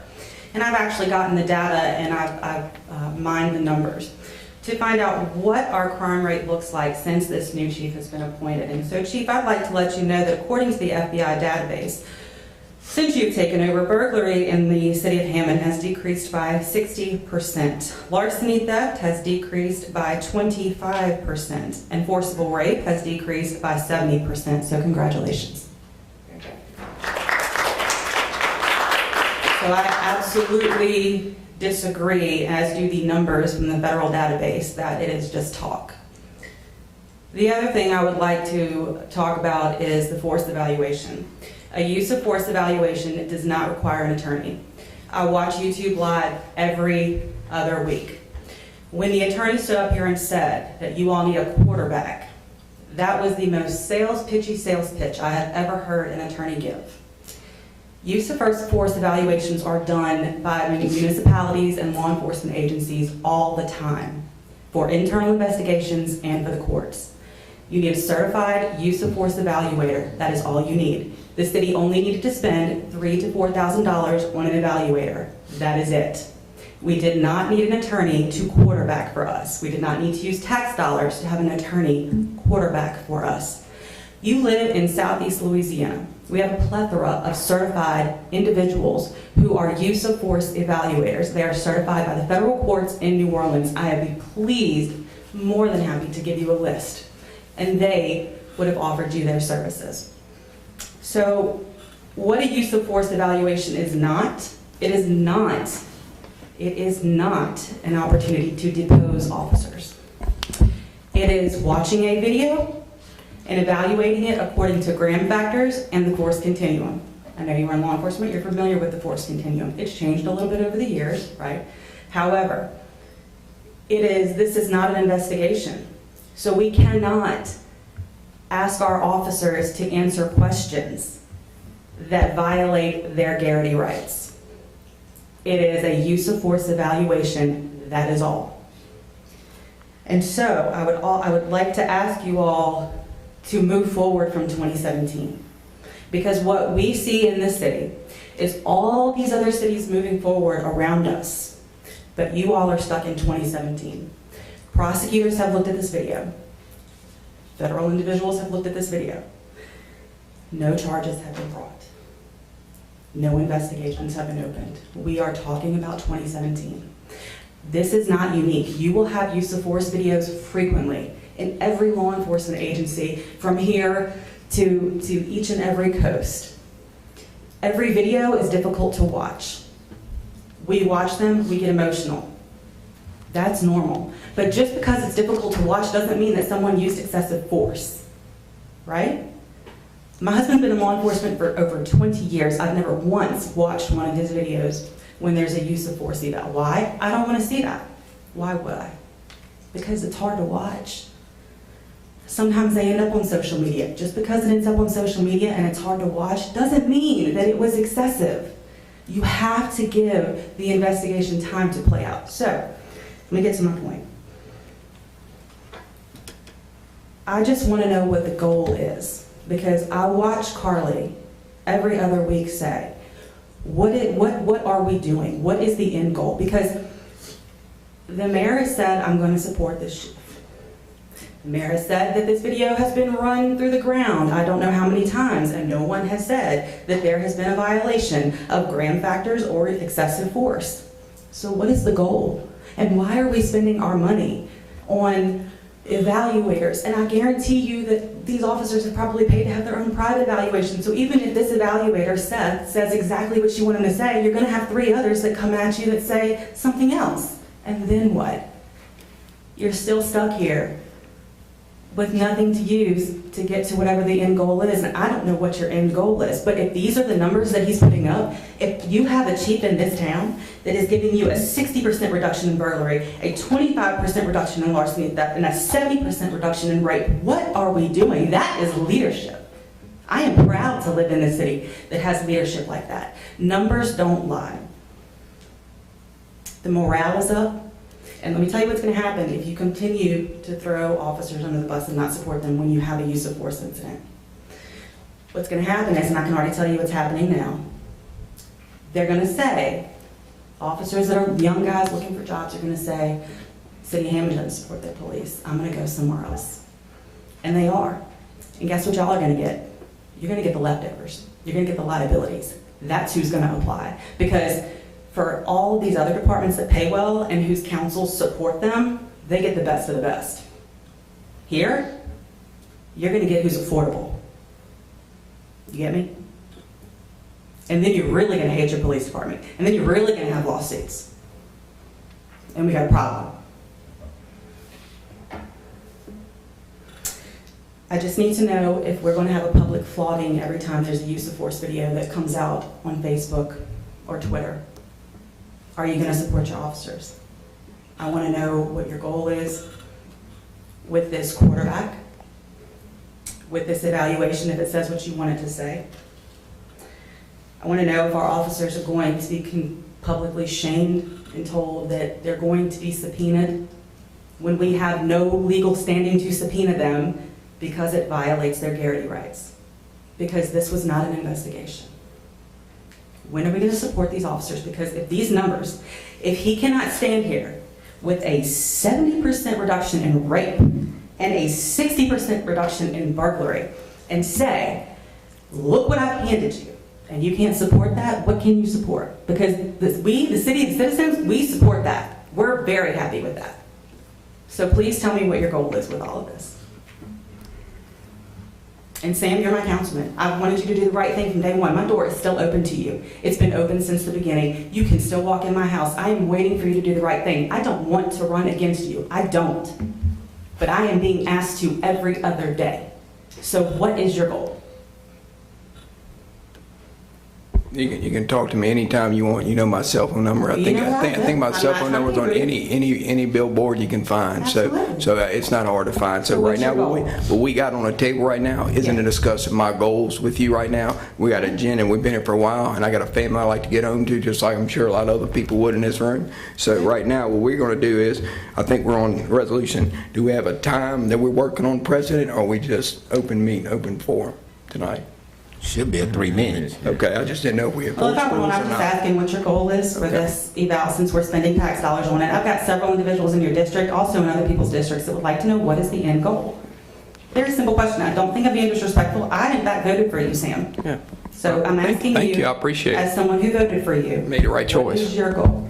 Yeah, well, that's for another time, like I done said. So And are these you're more than welcome to meet with me Okay. anytime you want. We can discuss anything you want. We can sit down for. And you know, Yeah. you said you showed up in the house, but you haven't showed Yeah. up. I think we're gonna have to move on. Yeah, that's what I would say. We're not gonna just gonna keep. So- And I'll come continue. see you. Yeah. I'll come Well, then see you. let I'm gonna me be in stop. there next. Yeah. Does anybody else want to tell me what their goal is? Because we, the citizens, really want to know what the goal is. We do not want to see a deterioration of this department, nor do we want to be hiring liabilities.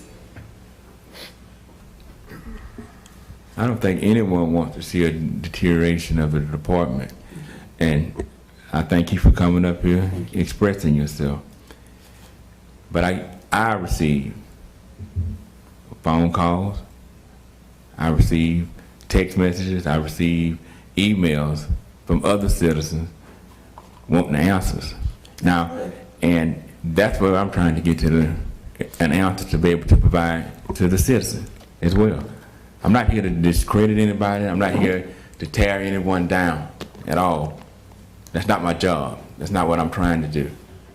The end result here is I've worked in the court system, so I've seen the lawsuits that have come before the 21st JDC from citizens and from officers that work for the department as well. I've seen it on both sides, so I understand. But you're right. We have to do something to move past this point. We need to do something to be able to heal to move past this point. And if providing that information to other citizens that are asking for that, to help them move past that point, that's all I'm trying to do. And again, I'm not trying to discredit anybody. None of this is personal with me at all. This is strictly business. And so if the eval does come back and say no excessive force, then we're moving forward. Moving forward. Okay. Thank you for that. Moving forward. I appreciate that. That's all. Anyone else? Anyone from YouTube? Yes, sir. Deborah McQueen, 1002 Magazine Street.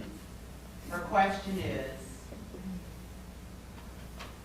are the chief and the officers suing the city, and if so, why?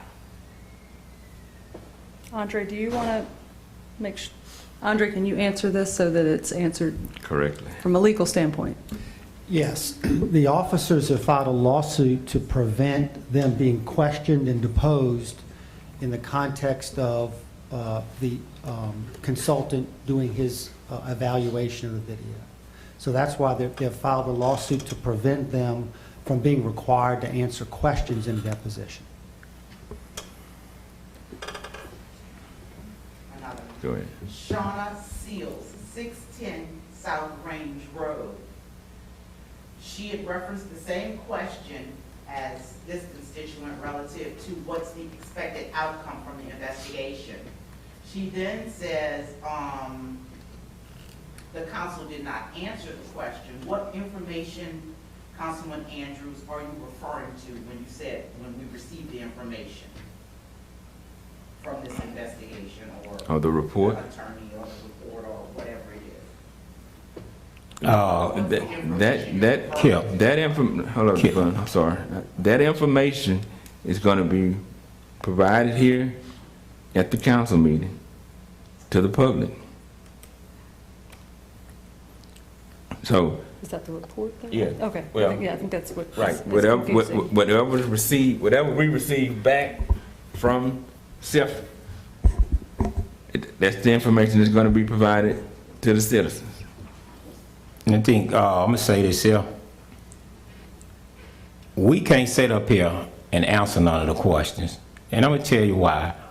We have no lawyer up here representing us at the time. So it don't make sense for us to try to sit here and try to answer some of these questions and end up getting ourselves in trouble, so to speak. So I'm not a lawyer, and I done talked to several lawyers, so I'm not gonna answer none of the questions. So whatever questions anybody have, I can't answer none of them, and my advice, let everybody talk. And I'm talking about, we do want to move on, and it hurts everybody.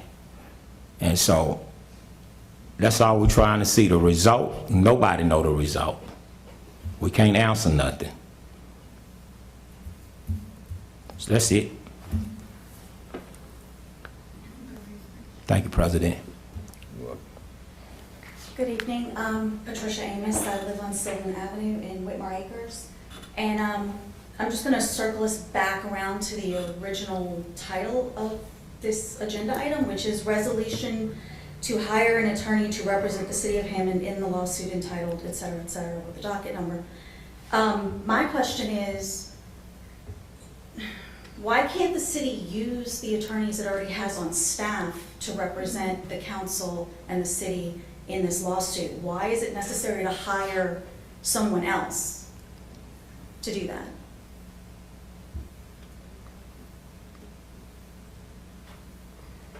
Good question. Thank you, Councilman Gonzalez. It's a conflict of interest. And what's the nature of that conflict? Andre worked for the City of Hammond. The mayor, And would be representing the city of yes, Hammond? the mayor represents the City of Hammond. We also are part of the City of Hammond. The law enforcement represent the City of Hammond. So, Except they're not suing themselves. They're suing you and the entity of the City of Hammond, which has attorneys on staff, on payroll for exactly this purpose. Does it not? yeah, I said all I'm gonna say, ma'am, and I'm gonna move on from it. Then I think you've answered my question very well. I think you've said exactly what the city needed to know. Thank you. Thank you. January, City of Hammond, District 1. You know, I wasn't gonna get up, but the constituent touched the nerve. She kept saying how the rape is down. I just had a niece that was raped 2 weeks ago, May 5th. And her mom had to hire an attorney just to get the police department to do something. So that is not correct. Now, it may be down on paper, the statistical information may say that it's down, but it's not fair when you got a police department that's supposed to protect and serve us, and the victim, this lady right here can attest to it, the victim, the detective that was handling the case actually said the victim was tricking with the man and she got a long record anyway and there's nothing we probably gonna be done about it. So no, that's not the kind of police department we want. I was raped. And I know how, and it brought back a whole lot of memories for me. I was 16 years old, and the police department at that time was the reason why I went through so much hell. So, no, it's not being, don't get me wrong, I have nothing against the police chief. I have nothing against anyone. But when it comes to something like that, no, it's not being ran well. Sandra, come stand with me if you don't mind. My name is Heather Perot. I actually live at 46466 Chills Blue Springs Road, Hammond, Louisiana, 70401. But in city limits, I have Morrison Shopping Center, 343 South Morrison Boulevard.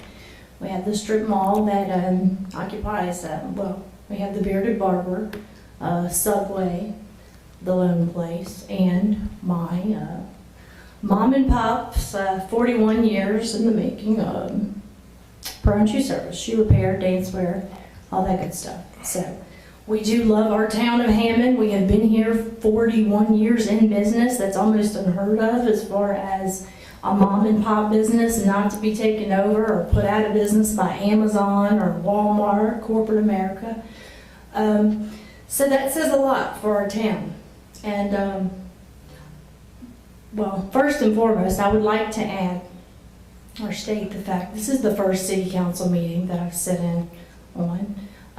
Got to actually put a face to everybody. By the way, Mr. Wells, you voted best for us, definitely. Put a face to Mr. Sam over here. But I don't think that this is so much of a, say, Edwin, wrong or right, or the questions that I heard, and I'm sorry. What was your name, hon? Me, Carolyn. Carolyn Harold? Miss Harold. There's not anything that I heard tonight that wasn't, everybody had a conviction about. Everyone was most, just sounded most profound. And I didn't really see a right or a wrong. Is what I'm seeing is, all the way back from talking about the shooting at Mooney Avenue, that's horrible, it's awful.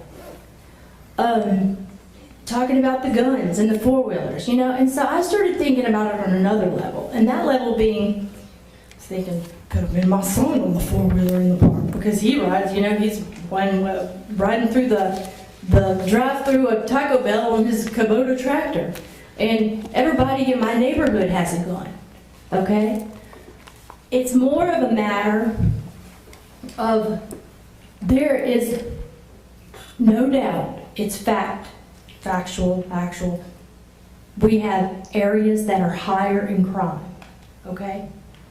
Parts of New Orleans, Washington, D.C., Philadelphia. Every December, I spend the whole December in New York working at Central Park. I have a booth in Central Park.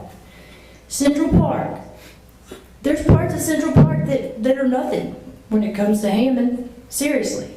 I mean, I think it's more about balancing, and it's not necessarily about what our police force has or has not done. I think that things maybe are not distributed properly in a fair manner. And as far as reports and statistics, I have worked with the National Guard, the Lang Department, it's Louisiana Air National Guard, as a domestic violence advocate. And one of the reasons that I'm here tonight was because Sandra Weary's a niece, Laterica Weary would be your great niece. Her niece, Shayla Weary, is Laterica's mother. When I walked out of my shoe store, it's been at Cinco de Mayo. As a domestic violence victim, I know what I saw. And I saw a 19-year-old, I don't have to say Caucasian, African American, it's not about that, sitting on the curb in front of Subway. Well, now my shopping center is almost empty because Subway's closed 3 to 4 days a week. We don't have employees, and so she's there by herself and it's almost dark. And there was something about this child. I had riprap in and out the parking lot all day. We have to watch our backs whenever we walk to the cars. move our vehicles before it gets dark. I see this child sitting on the sidewalk, Laterica Weary. And I said, "Are you okay?" She didn't respond. So I walked up a little closer and I said, "Are you okay? You don't look okay." And she looked at me with these eyes. Now, I think that I would have known this without 40 hours of trauma open therapy. And that's on top of being a victim. And I don't consider myself a victim. I'm a survivor. I wouldn't be up here talking right now. Laterica is a survivor. And she's going to persevere. But when I looked in that child's eyes and I said, "Well, I have to leave. You're going to be here by yourself." She said, "May I use your phone?" I let her use my phone. And I left. I left this child sitting on the curb in my parking lot because I assumed she had a ride coming. I didn't. It was selfish on my part, but I left the child there.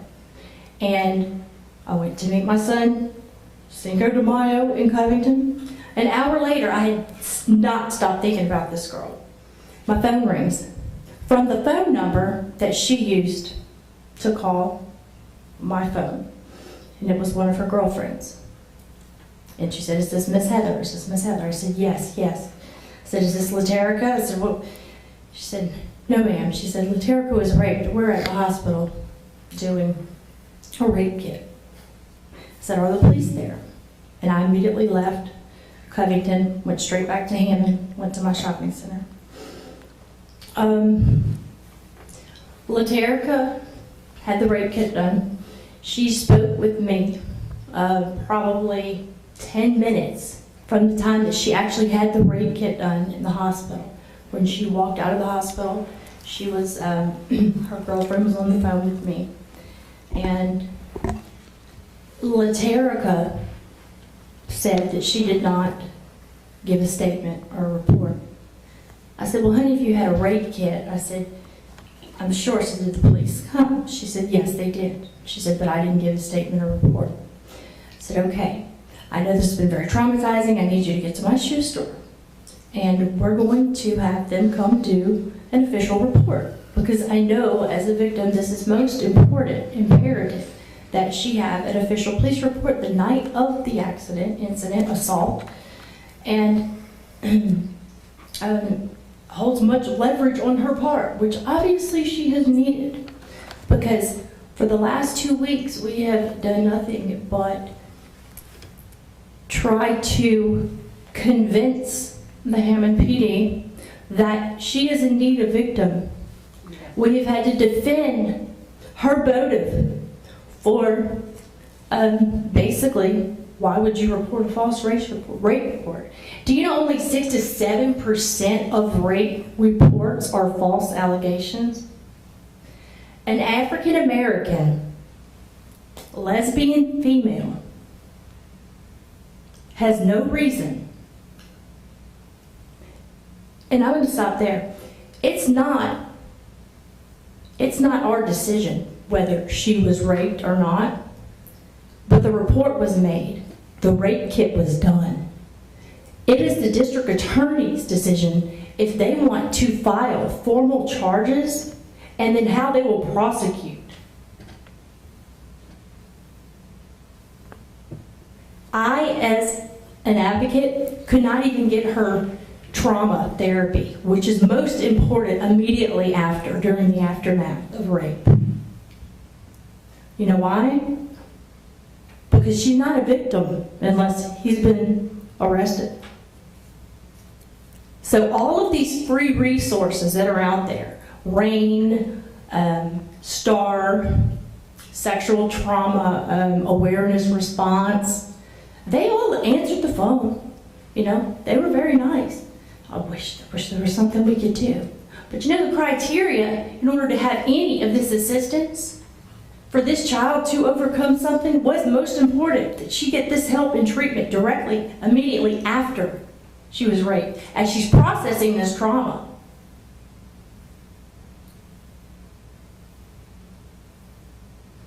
But she's not the determining factor of whether she's a victim or not. The higher powers are.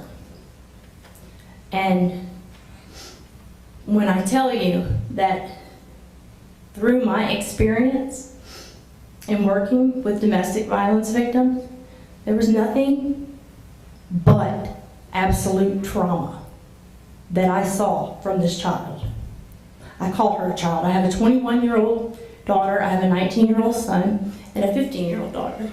Laterica's 19. I promised Laterica that I would stay with her, stick with her until the end. And the end is going to be that he is arrested. Thank you, ma'am.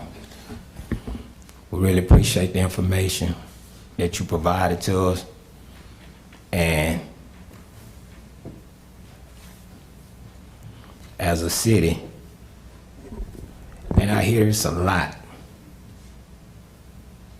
y'all need to stick together. Y'all need to do this. Y'all need to do that. Yes, we do need to stick together. Yes, we do all need to be on the same team. I watch pastor after pastor come here and pray, being together. But you can't be together when you know it's something wrong and you keep trying to hide it or cover it up. Ma'am, I'm praying for y'all. I'm praying for y'all. Thank you. Anyone else?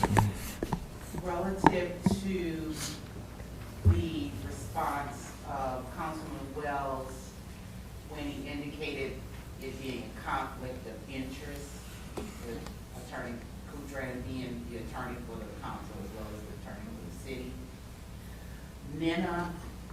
Minima of 52 Whitmore Drive's question is, can we get a summary of what the roles/duties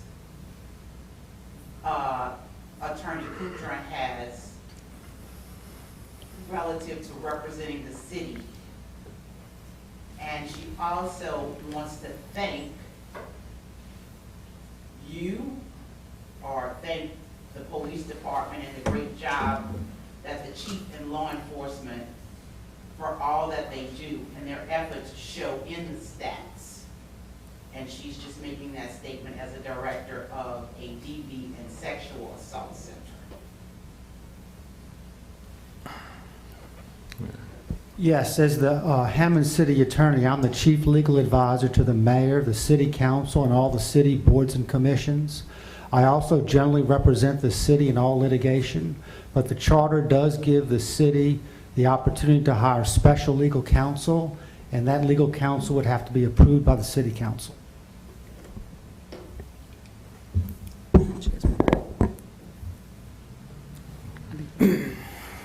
Got another constituent, Jack Stevens, 48256 Scott Drive. How much money has the council spent on attorney fees so far?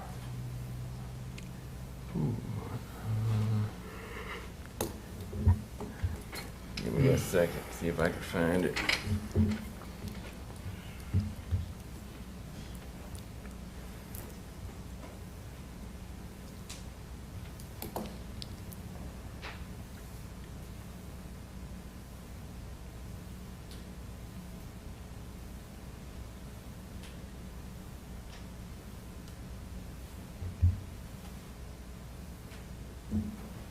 I always send an email.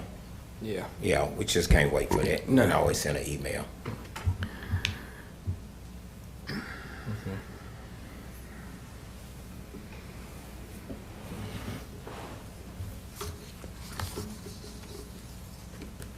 Next question. No other questions? Okay. So I would like to move to table this, and I sent an email to the council so everybody would be prepared for why I'm asking to table this, which is we had set back in 2019 a timeline and deadline for submitting things to the agenda.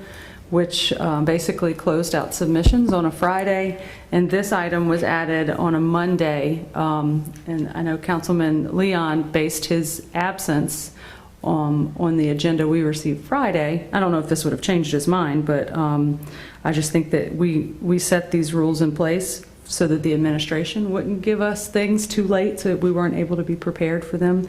And so I think we should hold ourselves to that standard.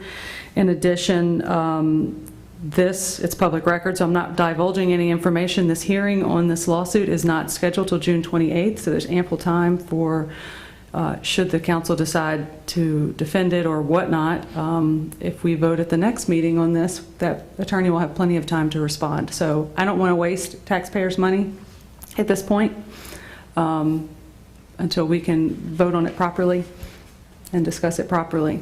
So I make a motion to table.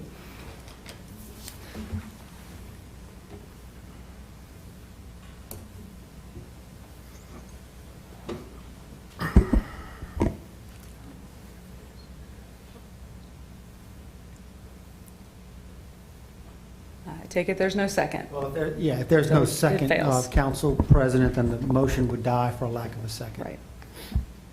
And I'm going to give everyone a copy of that agenda preparation, because maybe I failed to do that when I stopped being council president. So I've made copies for each of us so that we can, in the future, make sure that we're following our own rules.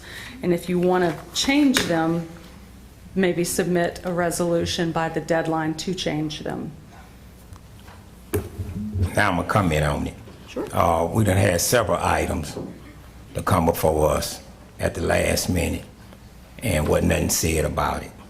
Right, and as I said in my email, this one jumped out at me because I didn't even know it was added until a constituent called me. And so obviously the other things that may have snuck in weren't as important, and I didn't feel like I needed to have extra time to prepare for them. Yeah, snuck in, but you was the president at the time, so. No, it never happened under my presidency. Yeah, It did not. yeah. If you can cite one time that it happened, I would be interested. But there was one time something got added by unanimous vote, which was what is provided in the resolution. Well, this year Kip's the president, so let's, Right, my motion failed. I understand. I'm just putting that out there. And hopefully we follow our own rules in the future.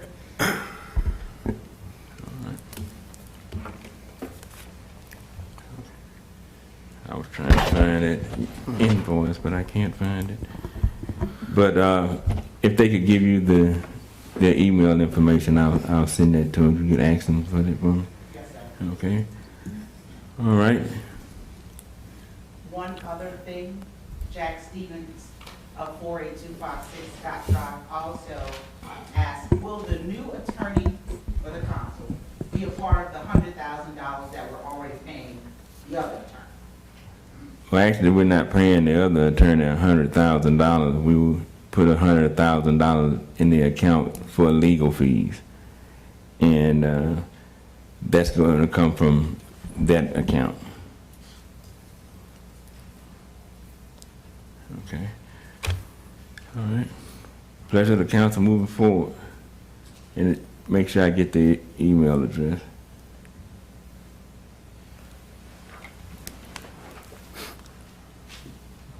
Okay. So I'll make a motion on the resolution to hire an attorney to represent the city of Hammond in the lawsuit. Are you going to name an attorney for this, or is it just going to say an attorney? It's gonna say an attorney right now. Who gets to choose the attorney? Andre, can you please help us out? Do we have to name an attorney right now? Well, it doesn't really help the situation if you don't know who's representing the council. So it would seem to me, if you're going to vote to hire a lawyer, you would want to know who that lawyer is, what the terms of the engagement are. The charter does require a written engagement letter, like we did on the one previous with Mr. Adams. You had an engagement letter before you.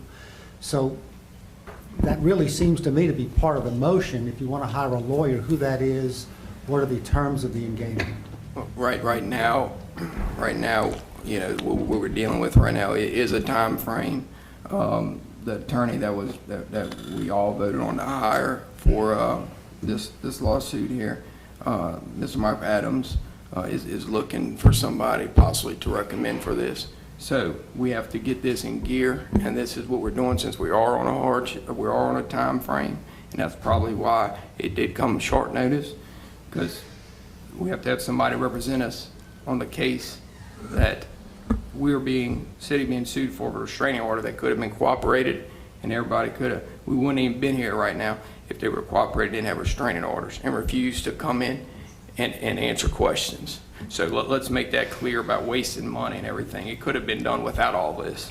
So my understanding is you do not have to hire an attorney right now. You can make a motion just like this resolution that's on here. So then you're going to make another motion later to say who that attorney is and the scope of engagement? Possibly, depending on after, we consult with Michael Adams, attorney, yes. And the rates, do we know the approximate rates? No, that comes later, apparently. Councilman Andrews, what's your email address? Andrews _ Yeah, K. Andrews. is K. No, KD, the underscore at Hammond.org. So did you make a motion yet, Devon? There's a motion on the table to approve the resolution that's on the agenda. Okay. I make a second.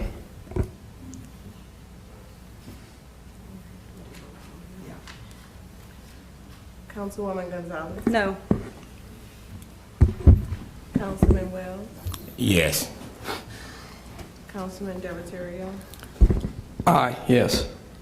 Councilman Andrews? Yes.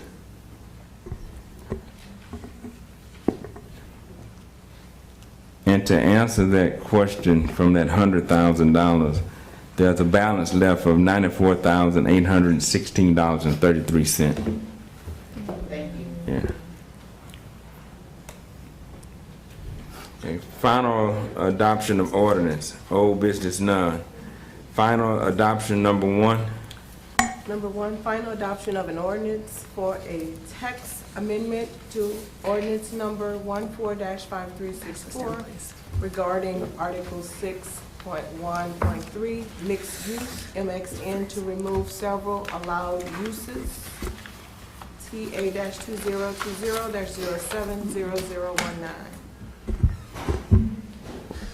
Given the discussion that was had at the last meeting and the great points that Frank DeVittorio made, along with all the letters have been sent out. I know that was a request by the council to send out all the letters to the current people who are zoned MXN. So all that has happened, but it's our recommendation to refer this back to the zoning commission so that they can further research and maybe provide you more information. And I agree with you on that, Lacey, because that was part of the questions that I had as well, because it seemed like they couldn't give a definite answer on this fitting into whatever option it was. So I was under the impression that when we done it that night that they were going back to look at it then. I think you just needed to formally vote to do that. I think you all voted to table this, and so that's why it came back onto the agenda, or I guess that's why you asked for it to come back. But if you'll make a formal recommendation for it to go back to the zoning commission for further research, they can both study the MXN and maybe the MXC is the other issue that I think was brought up. Okay. So should we do refer it back for further research? Motion to deny pending referring it back? I think the motion is just to refer back to the Planning and Zoning Commission for their recommendations and further research. Okay, I make a motion to refer it back to the Planning and Zoning for their recommendation and research. Second.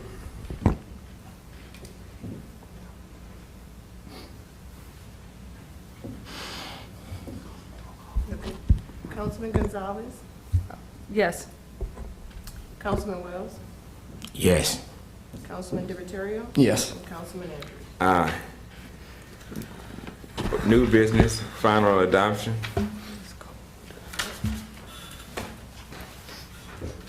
Final adoption of an ordinance to adopt and establish a tax on all taxable property within the corporate limits of Hammond for the year 2021. Lacey Lander.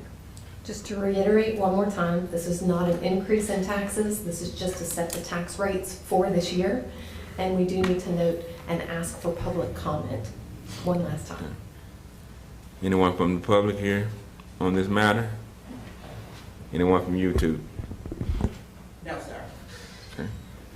Pleasure of the council. Make a motion to approve. Second. Councilman Gonzalez, Aye. Councilman Wells, Aye. Councilman DeViterio, Aye. Councilman Andrews. Aye. Item number 2, final adoption.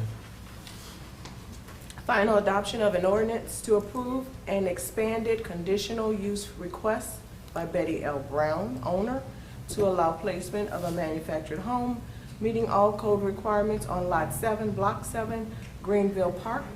Addition located at 108 West Green Street, zoned RS-3, Z-2021-04-00090. The zoning commission recommended approval with conditions. Disapproval is with the understanding that such use is personal right that expires upon a change in occupancy or ownership of Betty L. Brown. And number 2, the manufactured home must meet all requirements of placement and must be constructed to meet the latest HUD standards. I failed to point out a couple pieces of information that may be critical for this. One, the city council did approve an expanded conditional use for a mobile home at 206 East Green in November of last year, 2020. That was approved by this council, just along the same block area. The other thing that I'll point out is that, and I appreciate Councilman Wells for I think, speaking with Ms. Betty. I know he maybe had some conversation with her about signatures, just to note that those are not required in the process. The planning and zoning staff does send out letters to the adjacent property owners, and then also the council clerk sends out letters when this is introduced. So we have had no negative feedback about this placement of the mobile home. I just wanted to emphasize that. And then I believe Miss Betty is planning on purchasing a brand new mobile home. Okay, I talked to Miss Betty, and the planning and zoning, they didn't ask for signatures. That's something that I asked for because a lot of the mobile homes come in my district. And so every time, if you go back and look at the record, every time somebody asks for a mobile home, I ask that they get the address, the name, and planning and zoning asks for the phone numbers. Everybody signed the paper. And I told Ms. Betty what was going on, that I would like to talk to the people. We could go together, and she have no problem with it. And so I asked for this to be tabled, and she don't have a problem with it. Thank you. That's a motion to table, Councilman? Yes. Second.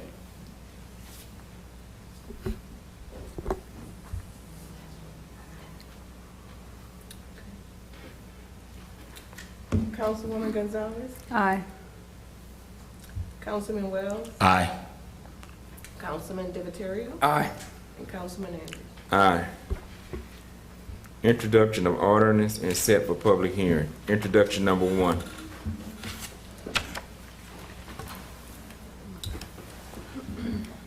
Introduction of an ordinance to transfer $150,000 from the downtown district 207, ending fund balance to the Railroad Park Project 11917 for park construction, Chelsea Tello Little. Hi, everybody. Not sure how much detail I'm supposed to get in for the introduction, but I'll give you the basics. I don't know if you have some questions. This is a project the DED's been working on for several years. I provided a pretty detailed packet of all the resources we've used, all the public comment reports. This is a project, actually 2 projects in one. One is for the current public space behind the DED office. It is city-owned. It is supposed to always be used as a public space. The DED is allocating funds to do a community development project there and improve that space. The second, which Lacey will talk about, is the renovation of the DED building to add public restrooms to downtown. So this ordinance is to transfer our portion of the funds to go with our bond to pay for most of the majority of the project, along with architecture fees and some other professional services. And Chelsea, that is the design that me and Councilwoman Gonzalez came to look at that day? No, it's been updated a few times since. I've provided all the renderings for you. If it goes to public hearing, or we do for actually present the final, Yeah.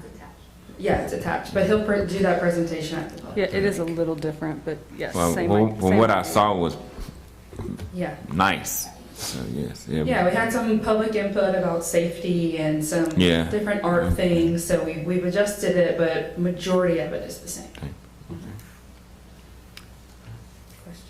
Anyone questions from the council? Anyone from the public? Welcome you, Attorney. So this first one is for the introduction to transfer your 450 into your own project. So I make a motion to introduce. Second.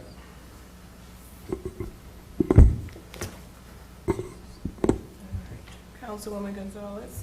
Aye. Councilman Wells. Councilman DiViterio. Aye. And Councilman Andrews. Aye. Introduction of ordinance number 2.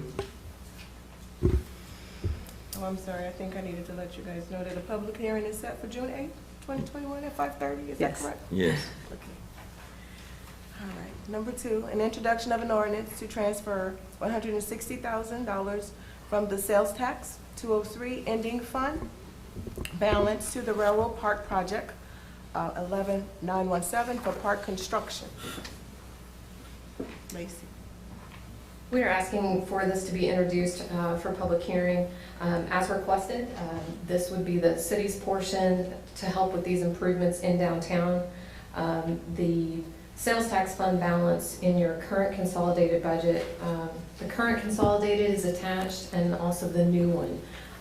In the current balance of the sales tax fund, there is $2,294,560. That is money that has not been allocated to anything. It's just kind of our savings that we use throughout the year. So there is funding available. The question is whether the council sees fit for that transfer. And so what we're asking for is just the introduction of this tonight so that we can have a full public hearing. I do believe that the architect has some lovely plans they would like to show and to discuss that cost estimate in more detail and discuss how the city's contribution both improves the downtown and enhances overall safety. And that slideshow we'll be able to put up there for everyone to see, and it'll be hyperlinked. Correct. Correct. This isn't hyperlinked right now, right? Those are not hyperlinked. I think that's the slide deck that I just did to kind of summarize, since this was a little confusing. But we have pictures. Transfers of functions, right. Okay. What you have hyperlinked is all the plans for both the Railroad Park construction and this next thing that we're going to talk about. The cost estimate is also hyperlinked. The minutes from Chelsea's meeting concerning the $450,000 is hyperlinked. And then both of the budgets. It would be the current consolidated budget that we have right now showing the current fund balances, and then the new one, what it would look like if you approved all 3 of the changes. But I think those slides kind of break it down even more, and we can certainly hyperlink that up too. Okay, so I don't see minutes. You said there's minutes from the DDD? I think there was. I think it's in the first attachment. Okay. And it's just going to be on the $450,000 because it was everything that was. It was. Oh, well, that's short. Okay. Yes, yeah, I see. It's one like resolution or one approval of there. those minutes. Okay. Anyone from the public? Oh, I'm sorry, Lacey. I'm sorry. I was just going to say that's because it started with their board. It's kind of like if planning and zoning starts with something and then it comes to you. That's the reflection of their meeting and their approval as a DDD board to move those funds, and then the council has the final authority. Yep. Got it. It's all there. Anyone else from the public? Anyone from YouTube on it? No, sir. Chelsea? I'll add one thing. The only, this funding is requesting the city to pay for the sidewalk improvements only. So the DDD is covering most of the improvements to the park. This is just for city infrastructure. With a cost sharing? It's Right. it's the sidewalks that are on Thomas and Railroad. It's also the reinforcement of the alley, correct? Yes. So at the next meeting, this will be a little clearer, because there is a cooperative endeavor agreement that the city attorney has been involved with, along with the DDD, that outlines the different amounts that are estimated for those portions. Since that's approved by resolution, it didn't seem to make sense to do that at this meeting when you're still talking about funding.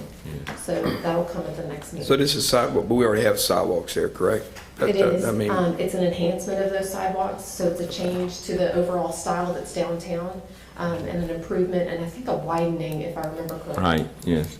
Yes, That's I got a correct. yes from the Yeah, architect. that's correct. And another thing too that they mentioned with the access to the alley is to being able to make sure that you have enough, I would say, cement grounded for a truck to get back up in there where it wouldn't crack the pavements. Yeah, to get back up in there for trash, and I think it's a truck that has to go in there twice a year to blow the culverts and different things out there. So, yeah. It's to help service the catch basin and the sewer lift Right, station there. yes. Okay. Pleasure of the council? Make a motion to introduce. Second. Councilwoman Gonzalez? Aye. Councilman Wells? Councilman DeViterio? Aye. Councilman Andrews? Aye. Public hearing is set for June 8, 2021 at 5:30. Introduction number 3. Introduction number 3. An introduction of an ordinance to transfer $100,000. No, you're right. Slightly different, you're on the right one then. I'm on the wrong one. Oh, okay, that is it. Introduction of an ordinance to transfer $100,000 from sales tax 203 ending fund balance to a new DDD building renovation project to add public restrooms. On this one, the plans are also attached. The current restroom configuration has two deficiencies. One is not really accessible to the public unless you go through the front door and then into the building itself. Number two, they are not ADA accessible restrooms. So this enhancement kind of flips those restrooms to the back area, which would face then this railroad park, making them accessible. It enhances the storage within the building, and then enhances the office space as a whole too, because they'd be shifting their offices from the back to the front, be more customer focused, and then have the restrooms in the back with that additional storage that kind of goes along with the space itself. So the request here is for $100,000. That is solely to really enhance those, move those restrooms and make them publicly accessible. This also kind of gets back to the other issue that we had lots of discussion about restrooms at Kate Square Park and a great need there. We were unable to move forward with that, and this might address some of those gaps. Anyone else from the public? Anyone from YouTube? No, sir. Any questions from the council? No. Pleasure of the council. Make a motion to introduce. Second that motion. Councilwoman Gonzalez? Aye. Councilman Wells? Councilman DeViterio? Aye. And Councilman Andrews? Aye. Public hearing is set for June 8, 2021 at 5:30. Ms. Lisa, with the preparation of the agenda for the next meeting, I'm going to suggest, I know there's some resolutions for DD, that you have those at the top so that we're talking about public hearing, all of these things, and then just those resolutions so that we don't have things in between and we can kind of keep the topic together. Okay. I make a motion to adjourn, and if that's all, sorry. Yeah. Yeah, I need a motion to adjourn. So moved. Just need a second. Meeting's adjourned. All in favor?